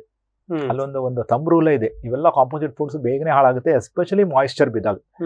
ಮತ್ತೆ ನಮ್ಮ ದುರದೃಷ್ಟಕ್ಕೆ ಈ ಪೈನಾಪಲ್ ರೈಪ್ ಆಗಿಬಿಟ್ಟು ಕೊಯ್ಲಾಗೋದು ಮಳೆಗಾಲದಲ್ಲಿನೇ ಜಾಸ್ತಿ. ಬೇರೆ ಸೀಸನ್ ಅಲ್ಲಿ ಬರುತ್ತೆ, ಬಟ್ ಅವಾಗ ಮಾಯಿಶ್ಚರ್ ಹಿಡ್ಕೊಂಡ್ಬಿಡ್ತದೆ. ಮತ್ತೆ ಅದ್ರ ಇಂಡಿವಿಜುವಲ್ ಫ್ರೂಟ್ಸ್ ಇರ್ತೇವೆ ನೋಡಿ, ಆ ಗಣ್ಣುಗಳು ಇರ್ತೇವಲ್ಲ, ಅಲ್ಲೆಲ್ಲ ಮಾಯಿಶ್ಚರ್ ಹಿಡ್ಕೊಂಡ್ಬಿಡ್ತದೆ. ಸ್ಕೇಲ್ಸ್ ಇರ್ತದೆ, ಅಲ್ಲೆಲ್ಲ ನೀರ್ ಹಿಡ್ಕೊಂಡ್ಬಿಟ್ಟು ಬೇಗನೆ ಅದು ಒಣಗಲ್ಲ, ಅದು ಮಾಯಿಶ್ಚರ್ ಅಲ್ಲೇ ಉಳ್ಕೊಂಡ್ಬಿಡ್ತದೆ. ಅದನ್ನ ತಲೆ ಕೆಳಗೆ ಮಾಡಿ ಇಡ್ತಾರೆ, ಅದೆಲ್ಲ ಮಾಡ್ತಾರೆ. ಆದ್ರೂ ಬಹಳ ದಿನದವರೆಗೂ ಆ ನೀರ್ ಅಲ್ಲೇ ಉಳ್ಕೊಂಡ್ಬಿಡ್ತದೆ. ಮತ್ತೆ ಕಟ್ ಮಾಡಿದಾಗ ಅಲ್ಲಿ ಕೆಳಗಡೆ ಬುಡದಲ್ಲಿ ಗಾಯ ಆಗಿರ್ತದೆ, ಅಲ್ಲೆಲ್ಲ ಫಂಗಸ್ ಡೆವಲಪ್ ಆಗ್ಬಿಡುತ್ತೆ ನೋಡಿ. ಅದರಿಂದ ಬೇಗನೆ ಫ್ರೂಟ್ ಹಾಳಾಗುತ್ತೆ. ಎಸ್ಪೆಷಲಿ ಮಳೆಗಾಲದಲ್ಲಿ ಇದು ಲಾಸ್ ಆಗೋ ಪ್ರಮಾಣ ಜಾಸ್ತಿ ಇರುತ್ತೆ, ಜಾಸ್ತಿ. ಸಾಮಾನ್ಯ ಬೇಸಿಗೆಯಲ್ಲಿ ಅಷ್ಟಿರಲ್ಲ, ಬೇಸಿಗೆಯಲ್ಲಿ ಡ್ರೈ ಆಗಿರುತ್ತದೆ. ಬಟ್ ಅವಾಗ ಕ್ರಾಪ್ ಬರೋದು ಅದು ಇದು ಏನು ಬೆಲೆನೂ ಜಾಸ್ತಿ ಇರುತ್ತೆ, ಗುಣಮಟ್ಟನೂ ಚೆನ್ನಾಗಿರ್ತದೆ, ಸ್ವೀಟ್ ಆಗಿರ್ತದೆ. ಮಳೆಗಾಲ ಬಂದಂಗೆ ಅವಾಗ ಇಳುವರಿ ಕಡಿಮೆ, ಬೇಸಿಗೆಯಲ್ಲಿ ಇಳುವರಿ ಕಡಿಮೆ. ಹೌದು. ಅವಾಗ ಮಳೆಗಾಲದ ತೂಕ ಬರುತ್ತೆ, ಬಟ್ ರುಚಿ ಕಡಿಮೆ, ರೇಟ್ ಕಡಿಮೆ. ಹೌದು. ಅದಕ್ಕೆ ಈಗ ಕೆಲವು ರೈತರು ಈ ಹಾರ್ಮೋನ್ ಯೂಸ್ ಮಾಡ್ಬಿಟ್ಟು ಬಿಫೋರ್ ಮೇದು ಒಳಗನೆ ಬರಂಗ್ ಮಾಡ್ತಿದ್ದಾರೆ, ಜಾಸ್ತಿ ರೇಟ್ ಸಿಕ್ಲಿ ಅಂತ ಹೇಳ್ಬಿಟ್ಟು. ಒಟ್ಟಾರೆಯಾಗಿ ಸರ್ ಒಂದು ಎಕರೆ ಪೈನಾಪಲ್ ಮಾಡಿದ್ರೆ ಒಂದೂವರೆ ಲಕ್ಷ ದುಡಿತಾರೆ. 25,000 to 30,000 ಹಣ್ಣುಗಳು ಬರ್ತದೆ. ಒಂದೊಂದು ಹಣ್ಣಿನ ಹಣ್ಣು 2 to 4 kg ಇರೋ ಚಾನ್ಸ್ ಇದೆ. 1 kg ಹಿಡಿದು ಅಂದ್ರೆ ವೆರೈಟಿ ಮೇಲೆ 1 kg 4, 5 kg, 6 kg ಹಣ್ಣುಗಳನ್ನು ನಾನು ನೋಡಿದ್ದೇನೆ. ಅದರಿಂದ ವೆರೈಟಿ ಮೇಲೆ ಅದು ಇದು 25 ಟನ್. ಒಂದು 25 ಟನ್ ಈಜಿಯಾಗಿ ಬರುತ್ತೆ. 25 ಟನ್. ಈಗ ಒಂದು ರೈತರ ಮಟ್ಟದಲ್ಲಿ ಒಂದು 4-5 ರೂಪಾಯಿ ಸಿಗುತ್ತೆ. ಇವನ್ ಅವಾಗ ಅವರು ಒಂದು 10 ರೂಪೀಸ್ಗೆ kg ಅನ್ನಂಗೆ ಅವರು ಮಾಡಿದ್ರು. ಹೊರಗಡೆ ಎಲ್ಲ 25, 30, 40 ಎಲ್ಲ ಸಿಗುತ್ತೆ. ರೈತರಿಗೆ 10 ರೂಪಾಯಿ ಸಿಕ್ಕರೂ ಸಹ 2.5 ಲಕ್ಷ, 3 ಲಕ್ಷ, 4 ಲಕ್ಷವರೆಗೂ ಸಿಗುತ್ತೆ. ನಿಕ್ಕಿ ಆದಾಯ ಒಂದು ಕೊನೆ ಪಕ್ಷ 1 ರಿಂದ 1.5 ಲಕ್ಷ ರೂಪಾಯಿ ದುಡಿಬಹುದು. ಪೈನಾಪಲ್ ದಲ್ಲಿ ಚೆನ್ನಾಗಿ ನಿರ್ವಹಣೆ ಮಾಡಿ, ಚೆನ್ನಾಗಿ ಮಾರ್ಕೆಟಿಂಗ್ ಮಾಡಿದ್ರೆ, ಮತ್ತೆ ಸೀಸನ್ ನಲ್ಲಿ ಪರ್ಟಿಕ್ಯುಲರ್ ಸೀಸನ್ ಅಲ್ಲಿ ಬಂದ್ರೆ ಅದು ಸಿಗುತ್ತೆ. ಒಂದು ಎಕರೆಗೆ ಇವನ್ 4-5 ಲಕ್ಷ ತೆಗೆದವರು ಬೇಕಾಷ್ಟು ಇದ್ದಾರೆ. ಬಟ್ ಏನ್ ಕೇಳಿದ್ರೆ ಸಾಮಾನ್ಯವಾಗಿ ವಿಶಾಲ ಕ್ಷೇತ್ರದಲ್ಲಿ ಇರ್ತೀವಿ, ಯಾರು ಒಂದು ಅರ್ಧ ಎಕರೆ 1 ಎಕರೆ ಯಾರು ಮಾಡೋದಿಲ್ಲ. ಮುಖ್ಯವಾದ ಕಾರಣ ಏನಂತಂದ್ರೆ ಇದು ಲಾರ್ಜ್ ಸ್ಕೇಲ್ ನಲ್ಲಿ ಕನ್ಸ್ಯೂಮ್ ಆಗುತ್ತೆ, ಮತ್ತೆ ಜ್ಯೂಸ್ ಅಂಗಡಿಗಳಲ್ಲಿ ಕನ್ಸ್ಯೂಮ್ ಆಗುತ್ತೆ, ಪ್ರಾಸೆಸಿಂಗ್ ಫ್ಯಾಕ್ಟರೀಸ್ ಇವೆ ಇದಕ್ಕೆ ನೋಡಿ. ಅದರಿಂದ ಇದನ್ನ ಲಾರ್ಜ್ ಸ್ಕೇಲ್ ನಲ್ಲಿ ಬೆಳೀತಾ ಇದ್ದಾರೆ. ಸೊ ಅಷ್ಟು ಮಟ್ಟಿಗೆ ಒಂದೇ ಲಿಮಿಟೇಷನ್ ಅಂದ್ರೆ ಇದು ಎಲ್ಲಾ ಕಡೆ ಮಾಡಕ್ಕೆ ಬರೋದಿಲ್ಲ. ಇದಕ್ಕೊಂದಷ್ಟು ನಿರ್ದಿಷ್ಟ ಏನಂತಂದ್ರೆ ಹವಾಮಾನದ ರಿಸ್ಟ್ರಿಕ್ಷನ್ಸ್ ಇದೆ. ಆ ಝೋನ್ ನಲ್ಲಿ ಹೋಗ್ಬೇಕು, ಭಾರಿ ಮಳೆನೂ ಬೇಡ, ಏರಿಯಾಸ್ ಇರಬೇಕು. ಕರೆಕ್ಟ್. ವೀಕ್ಷಕರೇ, ಇಷ್ಟೊತ್ತು ನಿಮ್ಗೆಲ್ಲ ಸ್ವಲ್ಪ ಅಪರಿಚಿತ ಅಂತ ಹೇಳ್ಬೋದು ಜನರಲ್ ಆಗಿ ರೈತರಿಗೆ ಆಗಿರುವಂತ ಅನಾನಸ್ ಅಥವಾ ಪೈನಾಪಲ್ ಬಗ್ಗೆ ಚರ್ಚೆಯನ್ನು ಮಾಡಿದ್ವಿ. ಈ ಪೈನಾಪಲ್ ಇದು ನಮ್ಗೆಲ್ಲ ಗೊತ್ತು, ಏನಕ್ಕೆ ನಮ್ಮ ಮಲೆನಾಡಲ್ಲಿ ಮುಂಚಿಂದ ಇತ್ತು, ನಮ್ಮ ತೋಟಗಳಲ್ಲಿ ಇತ್ತು, ಎಲ್ಲ ಇತ್ತು. ಒಟ್ಟಾರೆಯಾಗಿ ಬಟ್ ಇದೊಂದು ಬಹಳ ರುಚಿಕರವಾದಂತ ಬಹು ಬಳಕೆಯ ಬೆಳೆ ಅಂತ ಹೇಳ್ಬೋದು. ಅದನ್ನ ಇನ್ನೂ ವಿಶಾಲ ಕ್ಷೇತ್ರದಲ್ಲಿ ಸ್ವಲ್ಪ ಈಗ ಬಹುಶಃ ಖಾನಾಪುರ, ಬೆಳಗಾವಿ ಈ ಬೆಲ್ಟಲ್ಲೆಲ್ಲ ಆರಾಮ್ಸೆ ಬರುತ್ತೆ. ಧಾರವಾಡ ದಿಂದ ಮಳೆ ಪ್ರಮಾಣ ಹೆಚ್ಚಿಗೆ ಇರುವಂತ ಭಾಗದಲ್ಲೆಲ್ಲ ಇನ್ನೂ ಬೆಳೆಯಕ್ಕೆ ಅವಕಾಶ ಇದೆ. ಮತ್ತೆ ಇದು ಸಂಕ್ಷಿಪ್ತವಾಗಿ ಬಾಳೆ ಬೆಳೆ ಮಾಡ್ದಂಗೆನೆ ಪಟ್ಟಂತ ದುಡ್ಡು ಹಾಕಿ ಮಾಡಿ ಒಂದಿಷ್ಟು ದುಡ್ಡನ್ನ ಪಡ್ಕೋಬಹುದು. ಮತ್ತೆ ಈಗ ಅಡಿಕೆ ತೋಟ ಮಾಡುವಂತವ್ರು ಏನ್ ಮಾಡ್ತಾರೆ, ಇದನ್ನ ಪೈನಾಪಲ್ ಅನ್ನು ಮಾಡಿ 2 ಬೆಳೆ ಪೈನಾಪಲ್ ತೆಗೆದ್ರೊಳಗೆ ಮಧ್ಯದಲ್ಲಿ ಅಡಿಕೆ ಊರ್ ಬಿಡ್ತಾರೆ. ಅದು ಅಷ್ಟೊತ್ತಿ ಬೆಳೆ ಮುಗಿಯೋ ತನಕ ಅಡಿಕೆ ಮೇಲ್ ಬಂದಿರುತ್ತೆ. ಸೊ ಈ ತರದ ಕಾಂಬಿನೇಷನ್ ಅಲ್ಲಿ ಬೆಳೆಯೋದಕ್ಕೆ ಖಂಡಿತವಾಗಿ ಅವಕಾಶ ಇದೆ. ಇದಕ್ಕೆ ಇಷ್ಟೊತ್ತು ನಮಗೆ ಸಾಕಷ್ಟು ಮಾಹಿತಿಯನ್ನು ಕೊಟ್ಟಿದ್ದಕ್ಕೆ ಡಾಕ್ಟರ್ ಹಿತ್ಲಮನಿ ಸರ್ಗೆ ನಿಮ್ಮೆಲ್ಲರ ಪರವಾಗಿ ಮತ್ತೆ ನಮ್ಮ ವಾಹಿನಿಯ ಪರವಾಗಿ ಧನ್ಯವಾದವನ್ನು ಹೇಳಕ್ಕೆ ಇಷ್ಟಪಡ್ತೀವಿ. ಸೊ ಇಲ್ಲಿ ಫಾರ್ಮೇಟಿವ್ ಏನವ್ರು ಬರೀ ಇದನ್ನೇ ಮಾತಾಡ್ತಾರೆ ಅಂತ ಹೇಳೋ ಇದರಲ್ಲಿ ನಾವು ಅನಾನಸ್ ಅನ್ನು ಕೂಡ ಒಂದು ನಾವು ಹಿಂಗೆ ಪ್ರಯತ್ನ ಮಾಡ್ತಾ ಇರ್ತೀವಿ. ಅದು ಹಿತ್ಲಮನಿ ಸರ್ ಅಂತವ್ರು ಸಿಕ್ಕಾಗ ಏನ್ ಕೇಳಿದ್ರೆ ಅವ್ರಿಗೆ ಗೊತ್ತು, ನಾವು ಒಂದೊಂದು ಇಂಟ್ರೊಡ್ಯೂಸ್ ಮಾಡ್ತಾ ಇರ್ತೀವಿ.